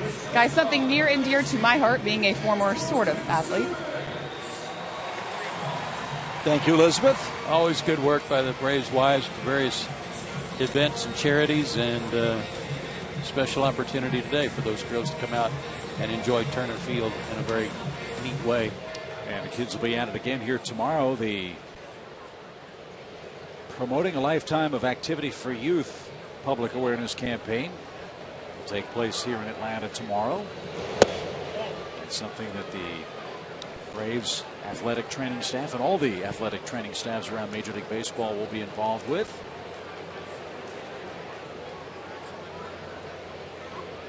As Andrelton Simmons greets Jeff Francis with a hard hit ground ball to short. And that's out number 1 in the Braves' 5th inning. Simmons 1 for 3 tonight. Second ever relief appearance for Jeff Francis. He started the year on their opening day roster and in their rotation, but got off to a horrible start. A 2-5 record, a 6.58 ERA, got optioned to AAA on June 20th. His last start in the big leagues came on the 18th at Toronto, so this is his first action back in the big leagues. And I hate to use the term failed because that's got such a negative connotation, but going back to our conversation about pitching issues the Rockies franchise has to work with, Jeff Francis was a number 1 pick by this club back in 2002. He won 14 games in 2005, 13 in 06, 17 games in 2007. Then he got hurt, made his way to Kansas City, and then last year back to Colorado, where he started 24 games, won 6, lost 7, and had an ERA over 5.5. I thought they really had something brewing. I mean, they got to the World Series about 4 years ago, whatever it was, but when they had Francis and Ubaldo Jimenez, lefty righty combination, really nice 1-2 punch at the top of the rotation.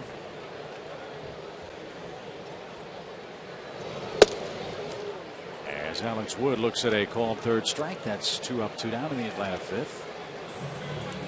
Well, they know their organization, they know their players, and they know their pitchers certainly more deeply than we do. I would imagine, guys, it's going to take some unconventional thinking for the Rockies to make it work. Not only in Coors Field for their pitchers, but away from home, too. They certainly tried it last year under Jim Tracy, and it was an unmitigated disaster for the Rockies. They won just 64 games last season. Are they still doing the thing with the humidifier? Yes. What is it, a thermidor? What do they call it? A humidor. Humidor. A humidifier. Well, a thermidor, I think, is what I adjust my heat with. Either that or it's in your kitchen. A thermidor. Well, a humidor. Oh, laser beggars over here. I was making fun of thermostat, thermidor, okay? Mr. Fix It. Fix this. 1 ball, 1 strike. And that one caught a corner. It's 1-2. Nicasio, 10 hits, 8 runs in 4 innings. The answer to your question is yes. Well, I know I wouldn't want to pitch in that ballpark. That's all there is to it. That's, they're celebrating their 20th year, so that's got to be 17 or 18 years at least that they've been playing in Coors Field, right? Mm-hmm. How many years they play at Mile High? Yeah, yeah. Well, probably. Maybe no. 2? Yeah, 93, 94, and then yeah. Usually you got it figured out by then what it's going to take. Are you going to grow the grass high and employ a lot of sinker ball pitchers? Are you going to grow the grass high and employ a lot of hard throwers that are aggressive and go right after people and challenge them. That is a great point. Why do they, going to Wrigley all those years? Right. The grass was 6 inches high. It was the home field advantage. It was totally legal. Popped up left side. Rosario near the on-deck circle runs out of room. Why don't they do that? I don't know. That's my point is that there's got to be some home field advantage for their pitchers somehow, some way. And if you've got a staff, it doesn't have to be all sinker ballers, but somebody that can, a bunch of guys that can get balls on the ground. Yeah, you don't want a fly ball pitcher there. You don't want to run too many of those guys out there. No. Think. That's a swing and a miss. It gets by the catcher, and Hayward's going to reach. He's having that kind of run out of the leadoff spot for the Braves. It wasn't tipped. I think it caught off the end of the catcher's mitt. It must have been because that must have been what happened. Because I heard something, but Jason took off like it definitely wasn't a foul ball.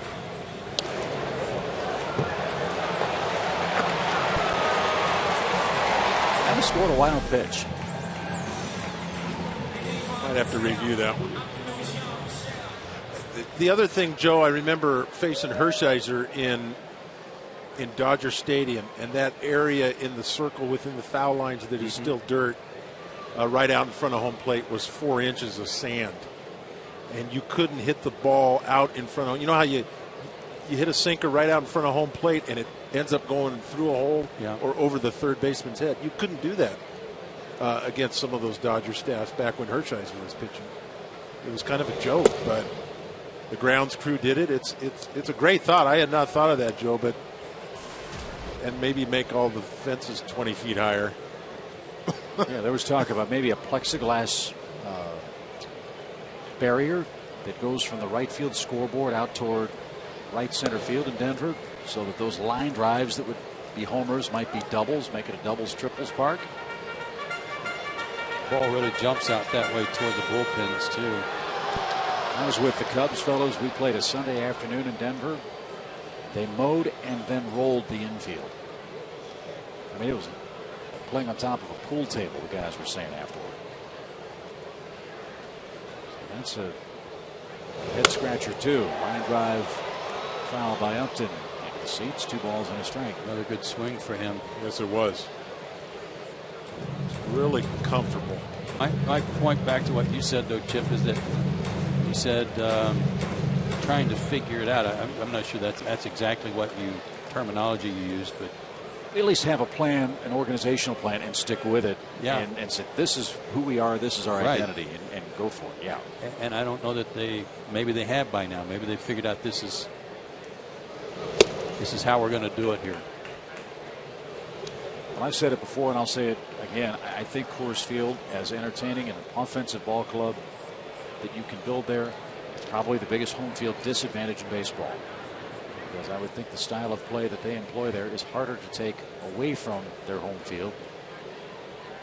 And the other teams have a huge advantage when they come in too, because their offense can wail away.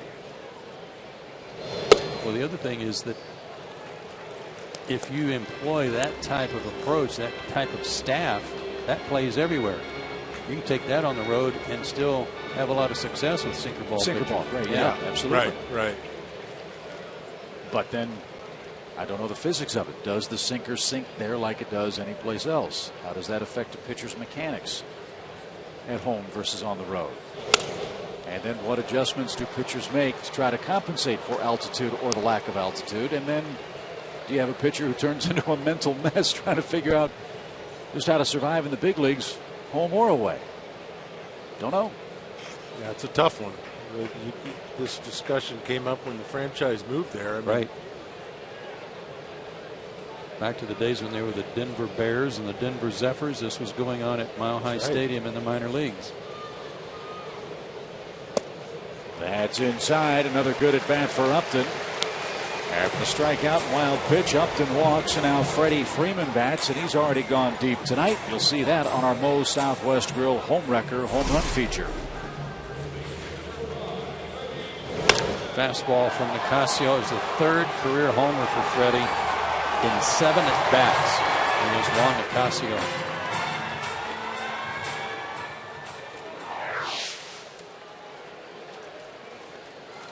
Let's see how he does against the lefty here. Francis, never a hard thrower. His fastball in the upper 80s.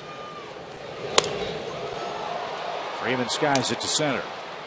Fowler drifts back, and a couple of clicks past 9 o'clock Eastern Time. Atlanta leads through 5, 8-3. Here's your score against the Rockies.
We're only in the 6th inning. All season long, Braves baseball on Sports South is being presented by Academy Sports and Outdoors. The right stuff, the low price every day. Time for tonight's Georgia Lottery hitting the jackpot. The Braves have feasted against the Rockies in Atlanta.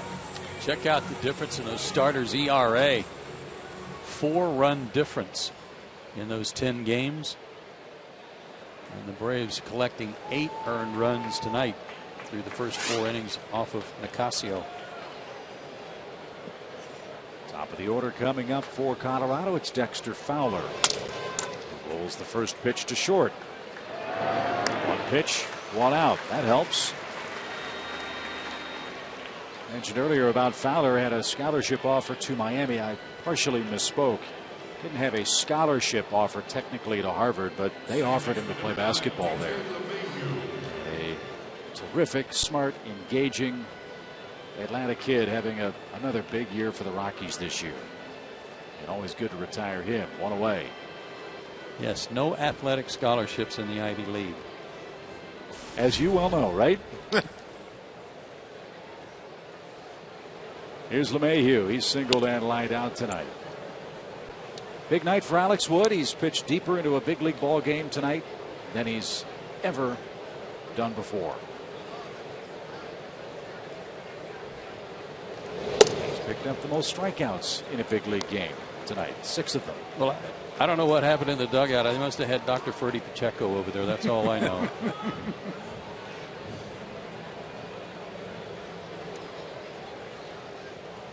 Start calling Jim Lovell Dr. Lovey Pacheco or something, because they got that cut figured out, he and Jeff Porter. They did something. I'll tell you, it's interesting, Joe. It was interesting that you wanted him to throw a few more fastballs. Maybe this got him back to his fastball. Broken bat. Soft line drive to second. LeMahieu's out number 2. Maybe that got him back to his fastball more, and now he's trying to figure. And now he's probably saying to himself, "Hey, now I got a pretty good fastball. Look how many I'm throwing. I'm going through a pretty good lineup. Well, an excellent lineup.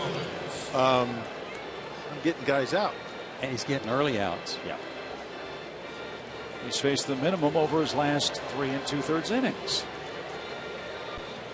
He's got Cargo up there. He's 0 for 1, but with an RBI.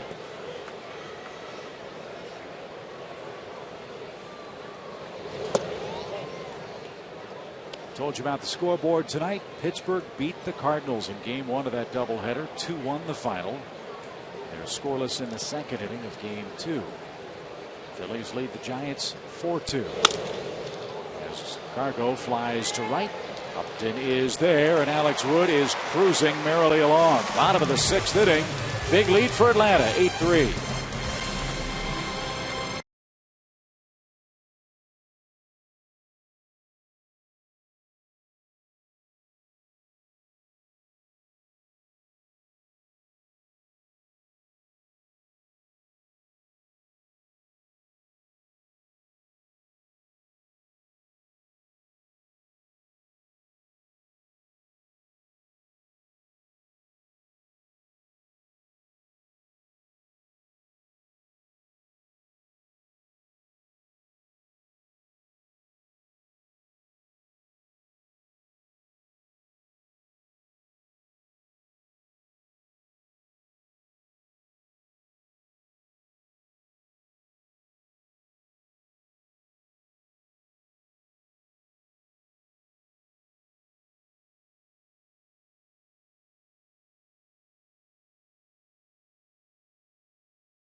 You know, the guys from MLB Fan Cave are the same ones that dressed up Evan Gattis as a polar bear. Well, they're at it again at Citi Field last week, trying to get some Braves turned into Tiger Woods. Remember that old Nike commercial where he bounced the ball off his wedge, then hit it? Well, a couple guys are pretty good at it. Good hands by Paul Giannis, and then Andrelton Simmons took over. Even has the look down pat. This was right in front of the Braves dugout before batting practice last week. The soccer player from Curacao got in the fun with his feet, too. And, oh, by the way, now it's time to hit the ball. Yeah, he's a pretty good athlete. And don't forget, his best sport is marbles. That's right. That's right. That's right. We forgot about that, Tom. I'm going to go try and find some marbles tomorrow. Mm-hmm. I'm going to challenge him. Yep. First pitch swing by Evan Gattis. And Fowler glides into left center field to make the grab. One away in the Braves half of the 6th inning. Where would I get marbles? I lost mine years ago. That's a good one. You're on your own on that. Try Woolworth. Oh. I'm going to show my age if I tell you I did my Christmas shopping at Woolworths when I was a kid. Yeah. Is that where they sell humidor refrigerators, Joe? Yes, Thermador. Here's Brian.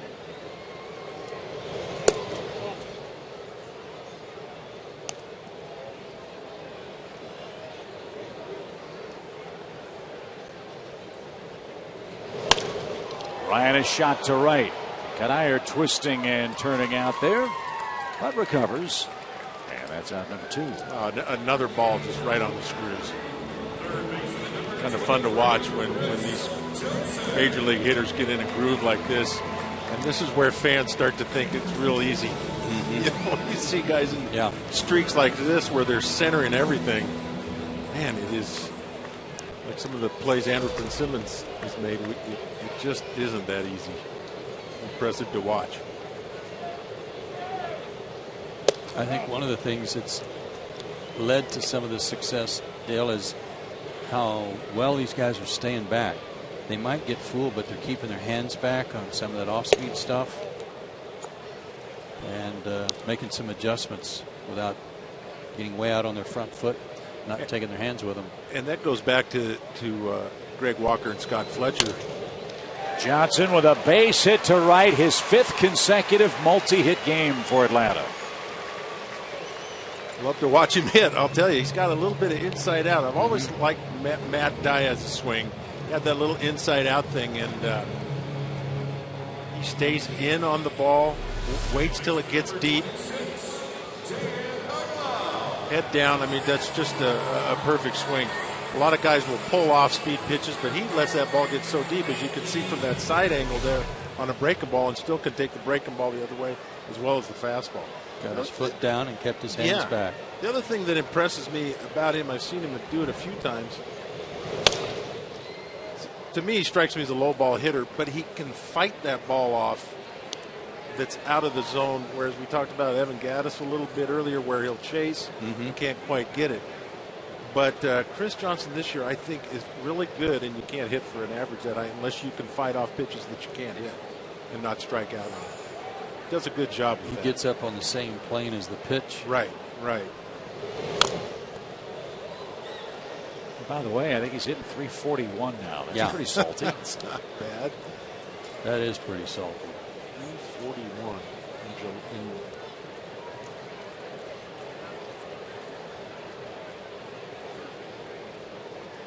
end of July 30th, and he's hitting 341.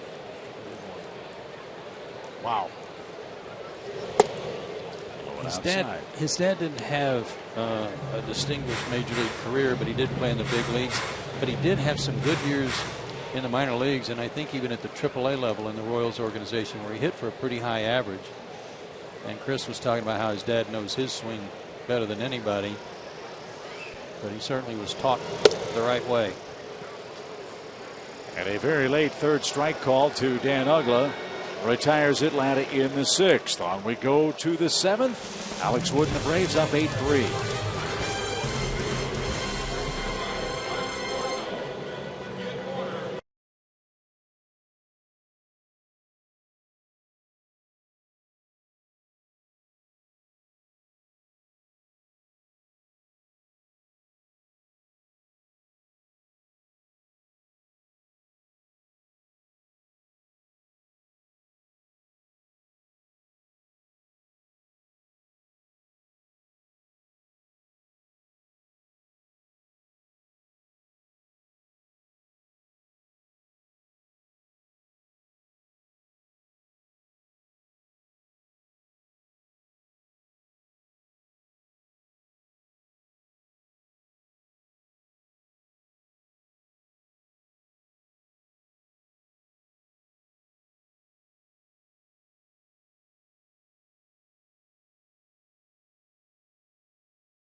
Score. Game 3 of the set comes your way tomorrow night. And fellas, here are our Chevron probable starters. Mike Minor back out there. He's been pitching lights out in double figures now against Tyler Chatwood, the former California Angel at Anaheim in Southern California. But he's having a good year, 7-3. He pitched one of those games against the Braves out in Colorado in April. Deflected by Wood. Uggla stays with it, throws to first and in time to take care of Tulowitzki. All of a sudden, fellas, Colorado's going up there on the first pitch and hacking away, down 5 runs.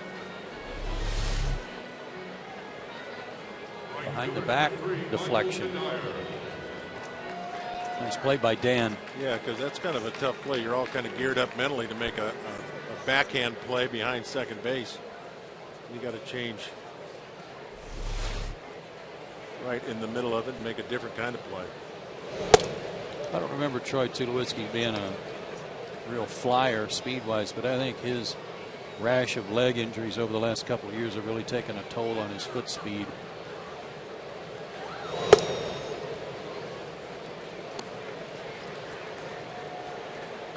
But Chip, you mentioned guys being aggressive from on Colorado. I was kind of interested as well. Fowler swung at the first pitch, leadoff hitter down whatever they were down last inning.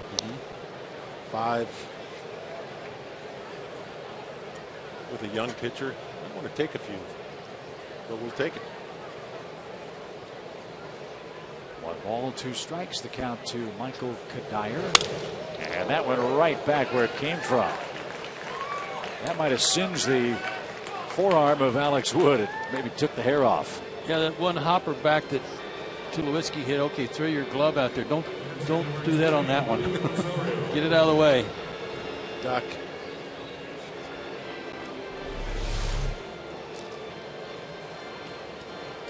Yeah, just move.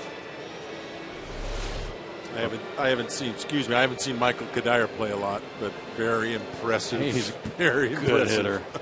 Really He's good. third in the league in Yes. hitting. There you go. Played in some obscurity in Minnesota, but he is a good hitter. And to your point about Alex Wood and his efficiency, 39 pitches after 2 innings, 52 pitches since, and 91 in the game.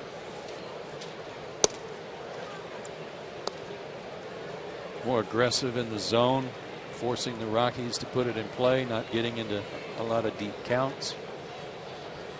Just 7 pitches total last inning.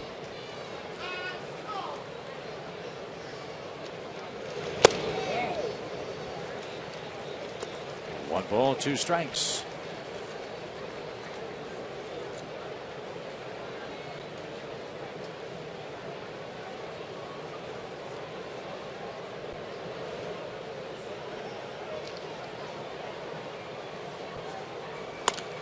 That's hammered toward left center field and real trouble. Hayward on the run will play that on a hop. He actually overran the ball. And streaking around third is Kadire. The throw to the plate is going to be close. It's going to be in time. My, oh my.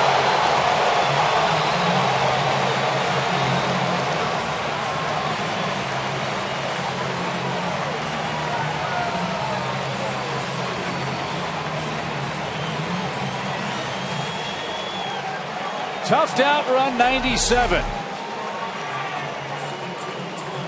I'm not sure if this ball just kind of bit on Jason in the turf and he overran it, but watch this relay throw.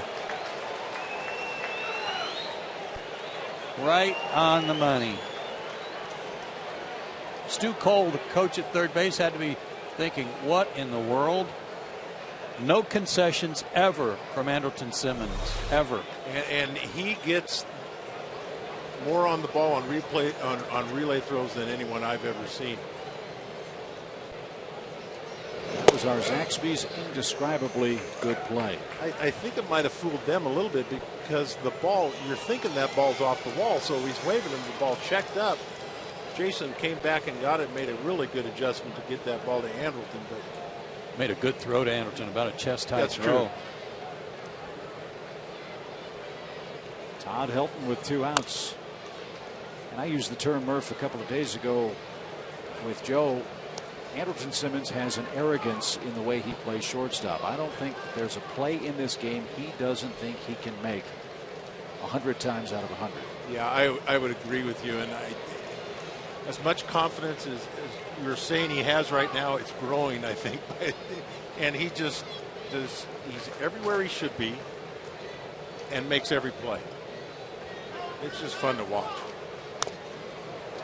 That's just a play, though, Dale, you've seen made a jillion times where in an 8-3 ball game, there's no throw to the plate. You know, we're going to keep this guy at second base, not give him a chance to the batter runner to get an extra base on us. And he just threw a lightning bolt right on top of the plate. No balls, 2 strikes again to Todd Helton. What I like is we're starting to see out of this club a killer instinct, if that's a fair way of putting it. And they had a chance to keep the foot on the throat of the Cardinals. They did it. Simmons just did it to Colorado, conceding nothing, even with a 5-run lead late and at home.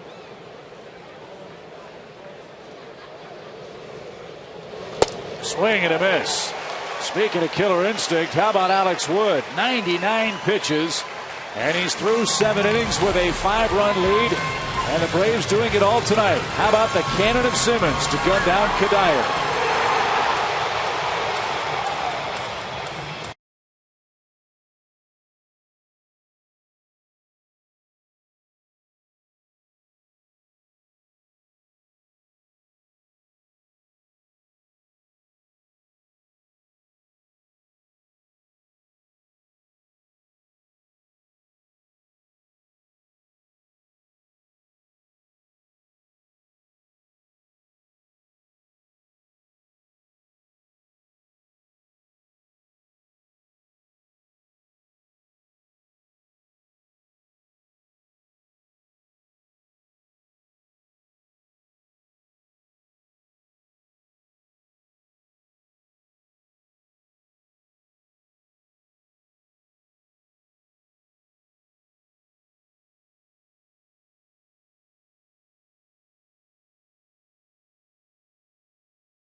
Game 2, Braves and Rockies from Turner Field. Freddie Freeman has hit a long home run tonight. How about the Bulldog, Alex Wood, in line for his first big league victory tonight? He's fired 7 innings of 6-hit baseball with a career-high 7 strikeouts.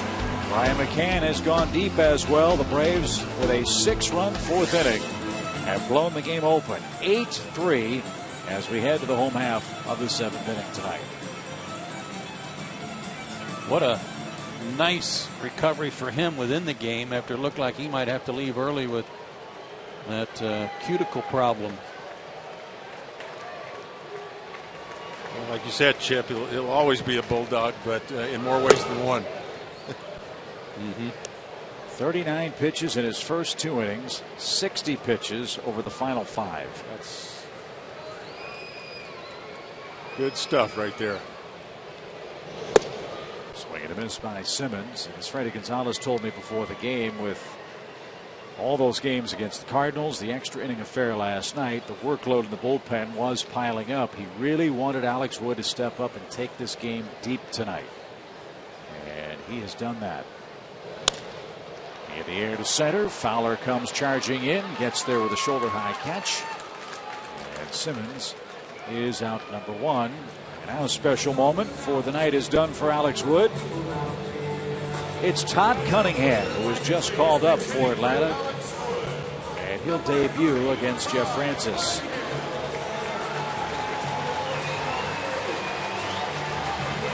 Good numbers at Gwinnett, and at the time of his call-up, playing real well, in fact.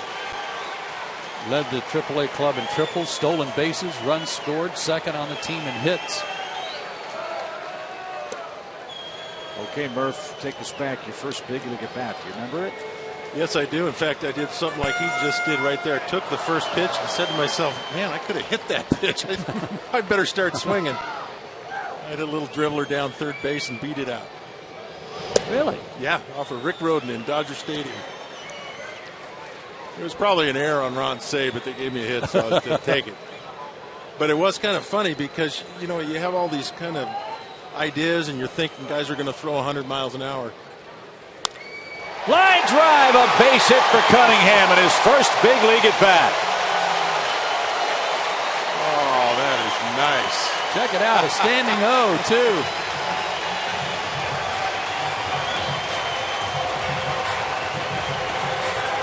He doesn't want to smile. Yeah, I saw that. You're right, Chip. It's okay, kid. What a thrill. Oh, you Stayed back on a breaking ball.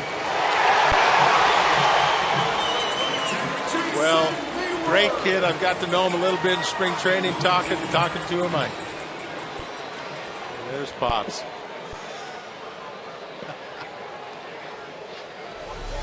That's good stuff. And he can play some outfield. Baseball America voted him as named him the best defensive player in the outfield in the Braves minor league organization for this year. He can play. He can throw. He was the minor league player of the year last year for the Braves at AA. And that's a need for this club, as injured as they've been in the outfield, with Ray Johnson going down, BJ still disabled.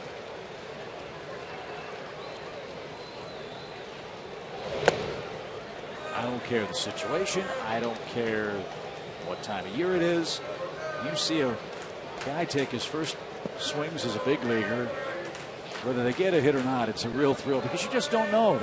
Maybe that's the first hit of 3,000 plus for Todd Cunningham. You never know. Everybody remembers Jason Hayward's first big league hit. Yeah. Yes, indeed. Mammoth home run off Carlos Zambrano of the Cubs on opening day just a few short years ago.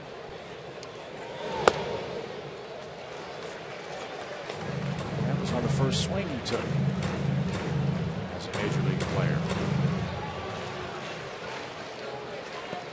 So Cunningham can walk in the locker room and say, "Oh, Chris Johnson, you may be hitting 341." I got you by 650 points or so. Saying to himself, "Ain't that tough up here?" Is that hard to do when you first come up? Like Gene Hackman used to say, or said in the movie Hoosiers, you know, the rim's still 10 feet high, the foul line's still 15 feet away. You're playing in the same dimensions, still 60 feet 6 inches and 90 feet and all that. Well, to a certain extent. Another hit for Hayward. Cunningham tried to deke Kadire, and he'll stop at second base. It's a play by a young player there, too, trying to cruise into second base. And I thought he was going to try to deke Kadire and go to third, but good decision. Just won out. I remember Dave Bristol told me, he said, "Okay, kid, you know," he said those exact same words. Chip, he said, "Okay, the bases are 90 feet.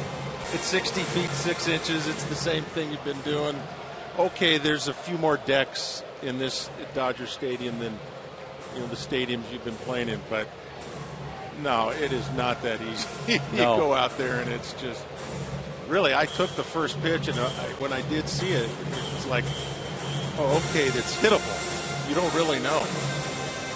And but boy, getting that first one out of the way is huge, and it's just so much fun. Solid line drive. So Hayward and Cunningham with seventh inning singles and a hug too. 8-3 Atlanta. The seventh inning continues in a moment.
In part by Ram Trucks, by 5 Hour Energy, by Georgia Power and by AT&T.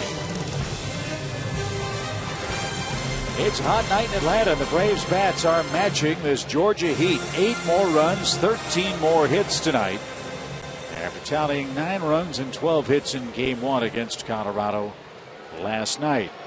Edgmer Escalona was the man that took the loss in the 10th inning last night. He's got Justin Upton in the box here in the 7th.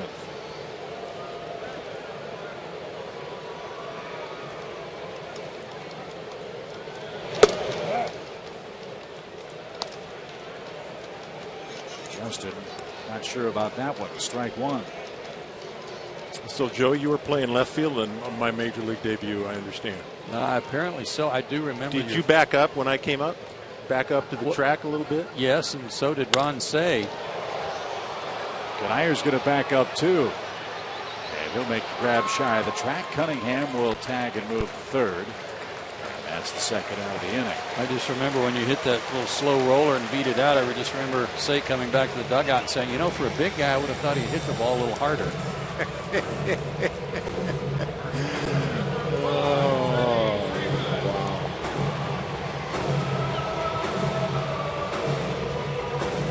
Catching that day too, weren't you? Oh, unfortunately.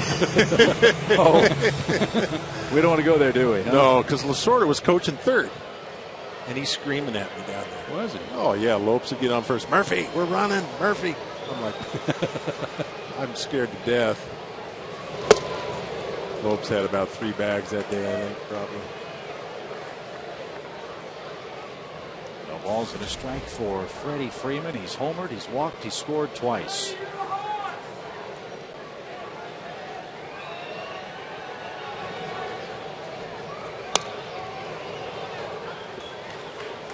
This guy throws awfully hard, but as we said last night, got to have a little bit of life on it, got to have a little bit of movement. Fastball that Simmons hit for the triple for the game winner off of him last night was about 96, but straight as a string.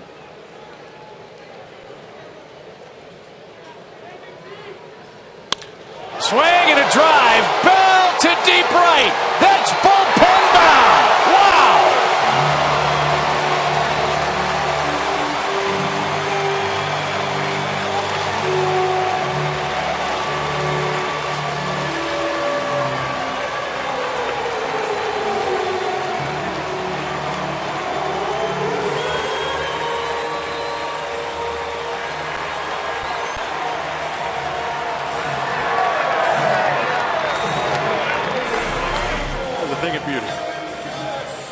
Straight fastball too, and I mean, listen.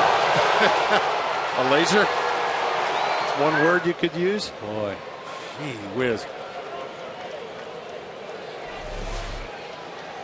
Was that an 0-2 pitch to Simmons last night too for the triple? We'll find out about that. Little roller right side. And that'll retire Atlanta in the 7th. Atlanta 11, Colorado 3. Freddie Freeman the big blow. But the big memory tonight, Todd Cunningham's first big league hit. A line drive to left. The Braves pulling in Game 2.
Our score. Alex Wood's night is complete. We'll tell you about his line in a moment. First, let's go to Los Angeles for a Fox Sports 1 game break.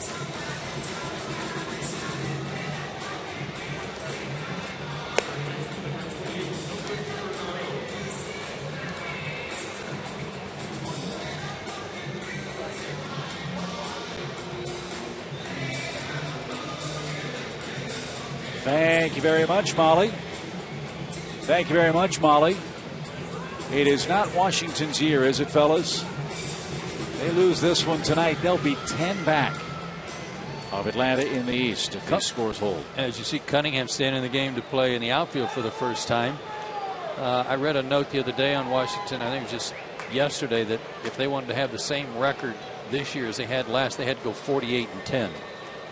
Well, that's not happening. It is not their year. But it was Alex Wood's night tonight. After 7 innings of 7 strikeout ball, he gives way to Anthony Favaro, who's the man to answer the AT&T call to the bullpen. Nolan Arenado pops one into right. Upton near the line. He's got that. 2 pitches. First out of the 8th. Back to Todd Cunningham real fast. You see Favaro's numbers.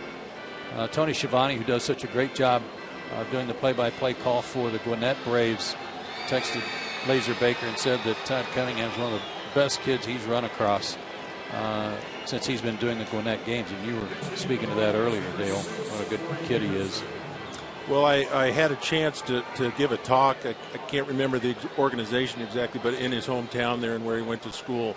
And it was actually during spring training, so I went up to Alabama and gave the talk and went back, and I told him, man, everybody loves you there. They're asking me all about you. And every person came up to me and said, we love him. He's one of the best guys. He's just a solid kid, and so I've been a fan of his, been pulling for him, so it's really good stuff. Always love it when your homegrown players matriculate through your system, get to the big leagues, and get a chance to perform and perform well.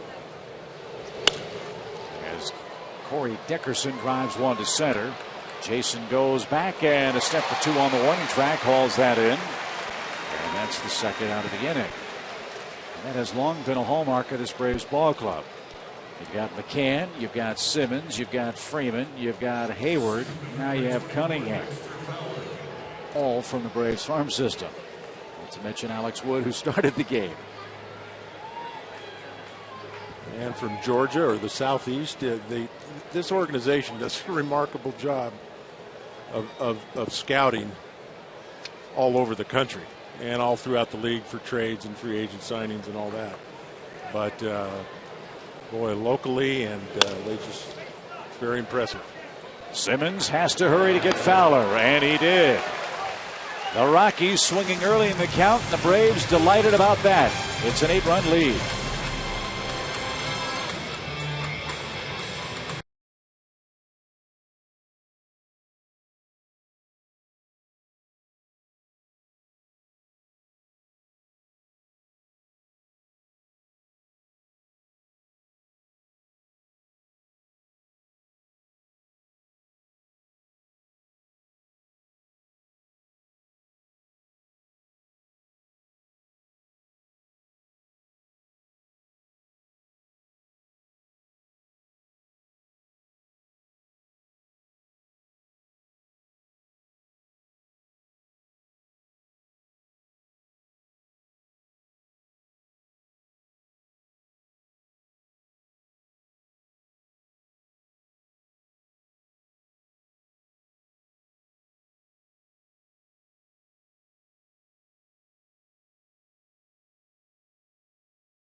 Let's check our precipitacity and try to answer the AT&T Uverse trivia question tonight. Remember, it was Carlos Gonzalez being featured. And tonight's question is, he has 4 consecutive 2020 seasons for the Rockies. Who's the only player in Braves history to do that? Well, it's kind of a default answer with an Atlanta Braves hitting and stealing base question, but I'll go to Hank Aaron. I really want to say Ron Gant, so I'll stay there. But if you're right, is it okay if I say way to go? If I'm right, I'll pass out. Let's see if either one of our experts is correct. Way to go. I'm having a big one here. You look a little verklempt over here. I'm shocked. Get the man a chocolate chip cookie or something. Changes for the Rockies. Dickerson stays in the game to play right. Kadire moves from right to first. Todd Hilton's out of the game. And on to pitch for the Rockies is Wilton Lopez. And a new shortstop, too, out there for the Rockies. It's Jonathan Herrera. And Charlie Blackmon has moved to center field.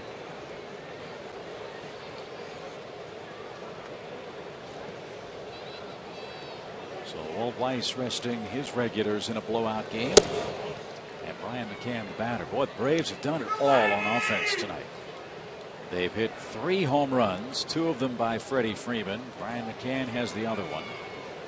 The Braves have 14 hits. And I've got them striking out just 7 times tonight. And that's been about their average in the month of July.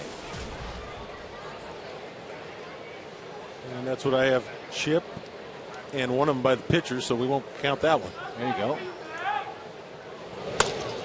McCann a fly to left. Cargo drifts back. And he's got that for the first out. Well, let's see if Chris Johnson can make it a 3-hit night. 8-game hitting streak. 6 multi-hit games during that stretch. But of those 6, including tonight, he's had 5 straight games with 2 or more hits for the Braves.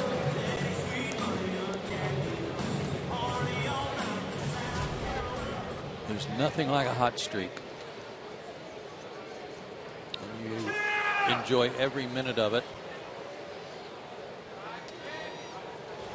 Even though Chris told Tom Hart tonight, he said, you know, there's those other 3 at bats last night that I think I could have done a little better job on.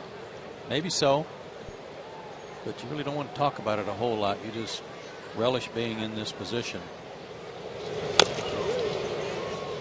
We got 2 months of baseball left.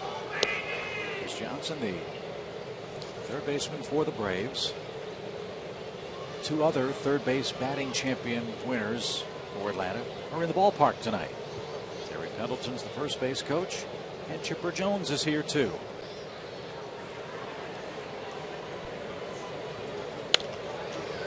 Foul back. A ball and 2 strikes. There's that high fastball, Joe, we talked about a little bit earlier that he's able to fight off. Yeah, got up on even with it, got level with it. Just enough to spoil it.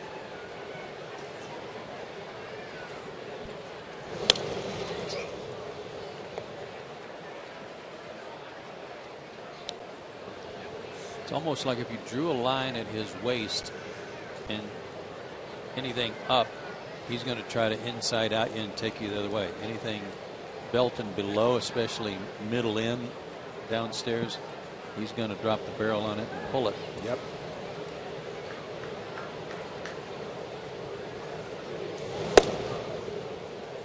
Good pitch. See if they try the outside edge now with a 2-2 count. Phillies 6-3 over the Giants. Nationals down 5-1 in the 9th inning in Detroit.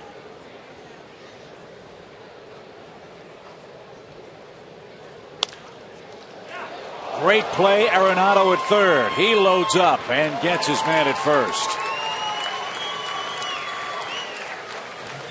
That ball was scalded. But the young third baseman made a great diving stop at the line. 2 out.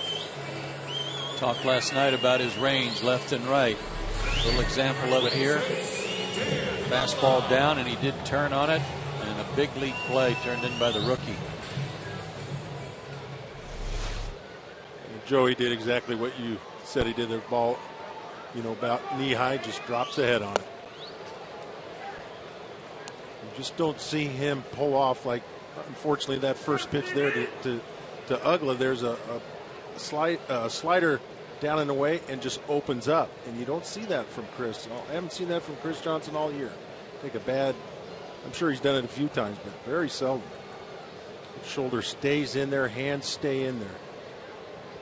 Yeah, and he'll get jammed once in a while, but the old saying is, if you're not getting jammed once in a while, you're not swinging right. You're right. That's exactly right.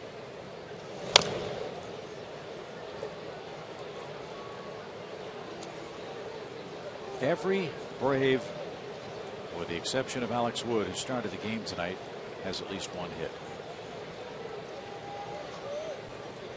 Ugla's was a 4th inning double. That was the big inning for the Braves. They scored 6 times to break open the game.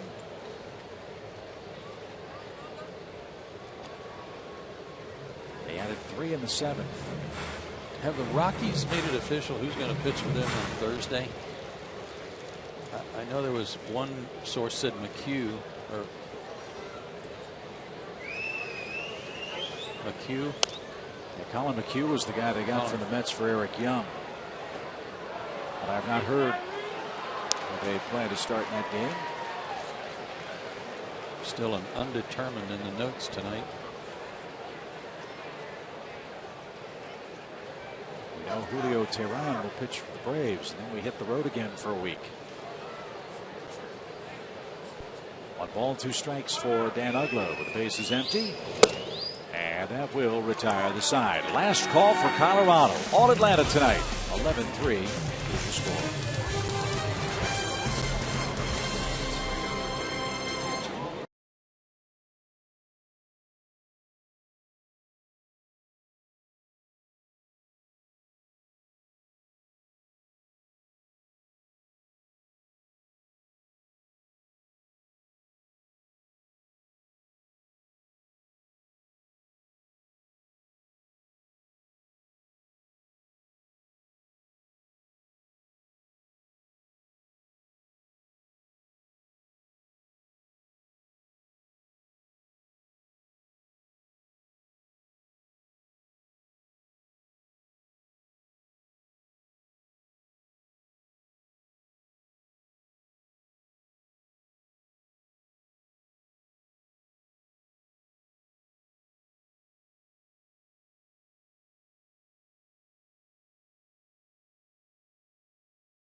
Big league hit.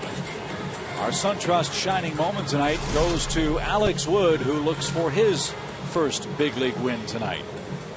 I like his chances. Got off to a little bit of a shaky start. Walked the leadoff hitter tonight. He came around to score. Gave up a home run to Arenado in the 2nd inning. Was behind 3-1. And then, boy, oh boy, did he settle in.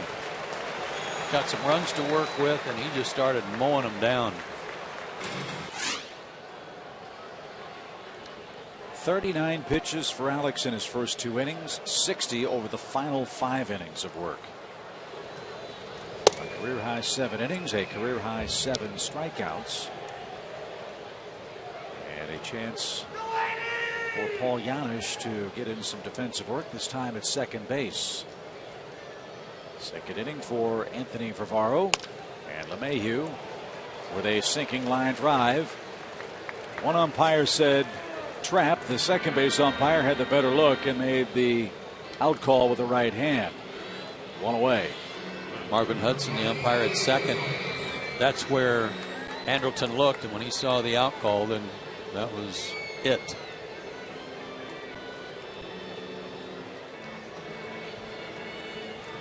One other thing about that work tonight for Wood, guys, is that even though he had the runs to work with, maybe that's what he needed to be able to prove to himself that his fastball, hey, I can use my fastball and get outs. I don't have to trick him. Because he went to it a lot after the second inning, and it made his off-speed stuff that much more effective. He wasn't pitching backwards as much. After a 5-hit night last night, Carlos Gonzalez 0 for 2 with an RBI in Game 2. Well, we talked a lot about Todd Cunningham and his first at bat. What you're thinking as a young hitter when you first come up to the big leagues. I think young pitchers as well.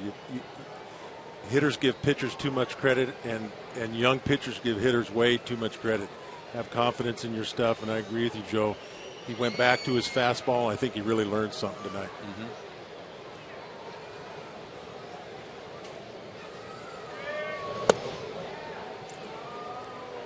One ball, 2 strikes.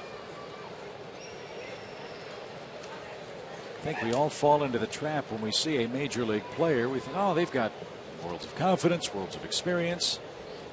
It's not the case. At least as far as the experience goes. A year and a half ago, Alex Wood was pitching in Athens, Georgia for the Bulldogs. Here he is in the big leagues pitching for a first-place club. That's impressive. And maybe he'll get a turn against the Philadelphia Phillies. That's where the Braves head after this series. In fact, the Braves will be the national broadcast on Big Fox on Saturday.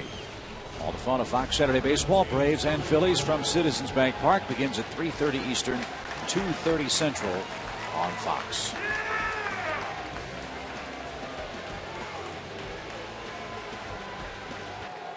Here's Charlie Blackmon. Here's an interesting battle.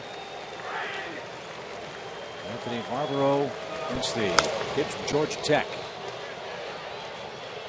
Lives now in Warwick, Georgia. Talked to him a little bit before the game. Introduced myself to him. He just started grinning. Goes, I got one of those. Oh yeah, I've been watching you since I was a kid. But he's happy to be at Turner Field. 28,170 attendance tonight. We hope if you haven't made plans for tomorrow night or Thursday that you'll join us for our last look at the Colorado Rockies.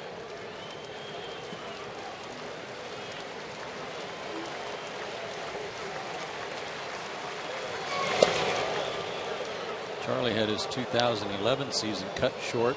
His first call up to the big leagues with Colorado when he broke his foot. You might remember running the bases here at Turner Field. Broke his foot rounding second.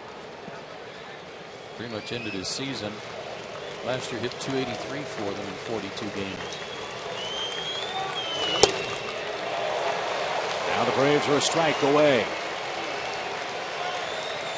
Making it a 5-0 start to the homestand.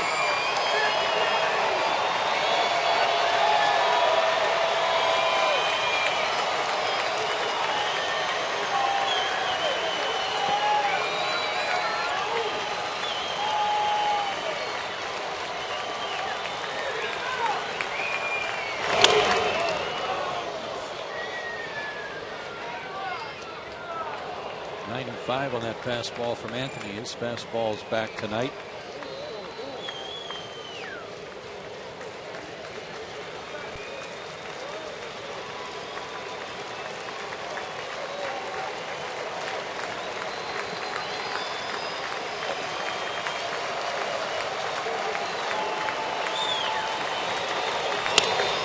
In the air, center field, charging hard. Hayward can't get there. It's off the heel of his glove. Simmons backs up the play and throws high and late to second base. It's a bloop double for Charlie Blackmon.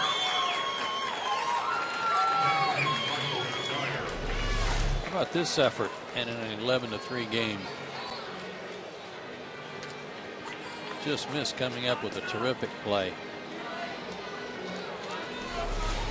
Yeah, good effort by Jason. And you know, I really like him in center field.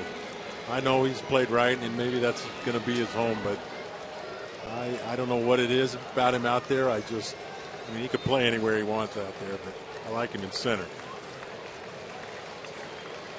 It's going to change a little bit when BJ gets back, for sure. 2 hits for Kadire tonight. He bats with 2 outs and runner at second.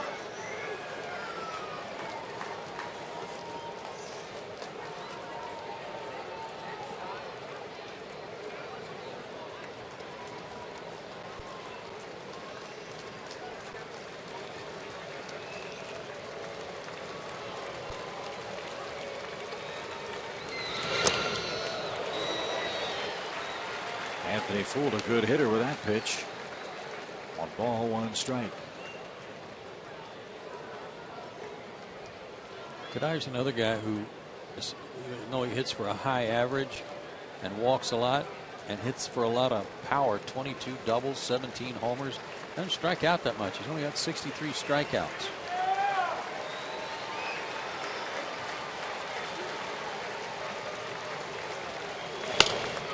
Deep short. Simmons had him played perfectly. Sets and fires, and the Braves have beaten the Rockies again. Atlanta wins for the 10th time in their last 11 games against Colorado in this ballpark. Every Brave starter had a hit. Atlanta scores 11 times and wins for the 62nd time this year. 11-3 is our final. Back to Atlanta to recap in a moment.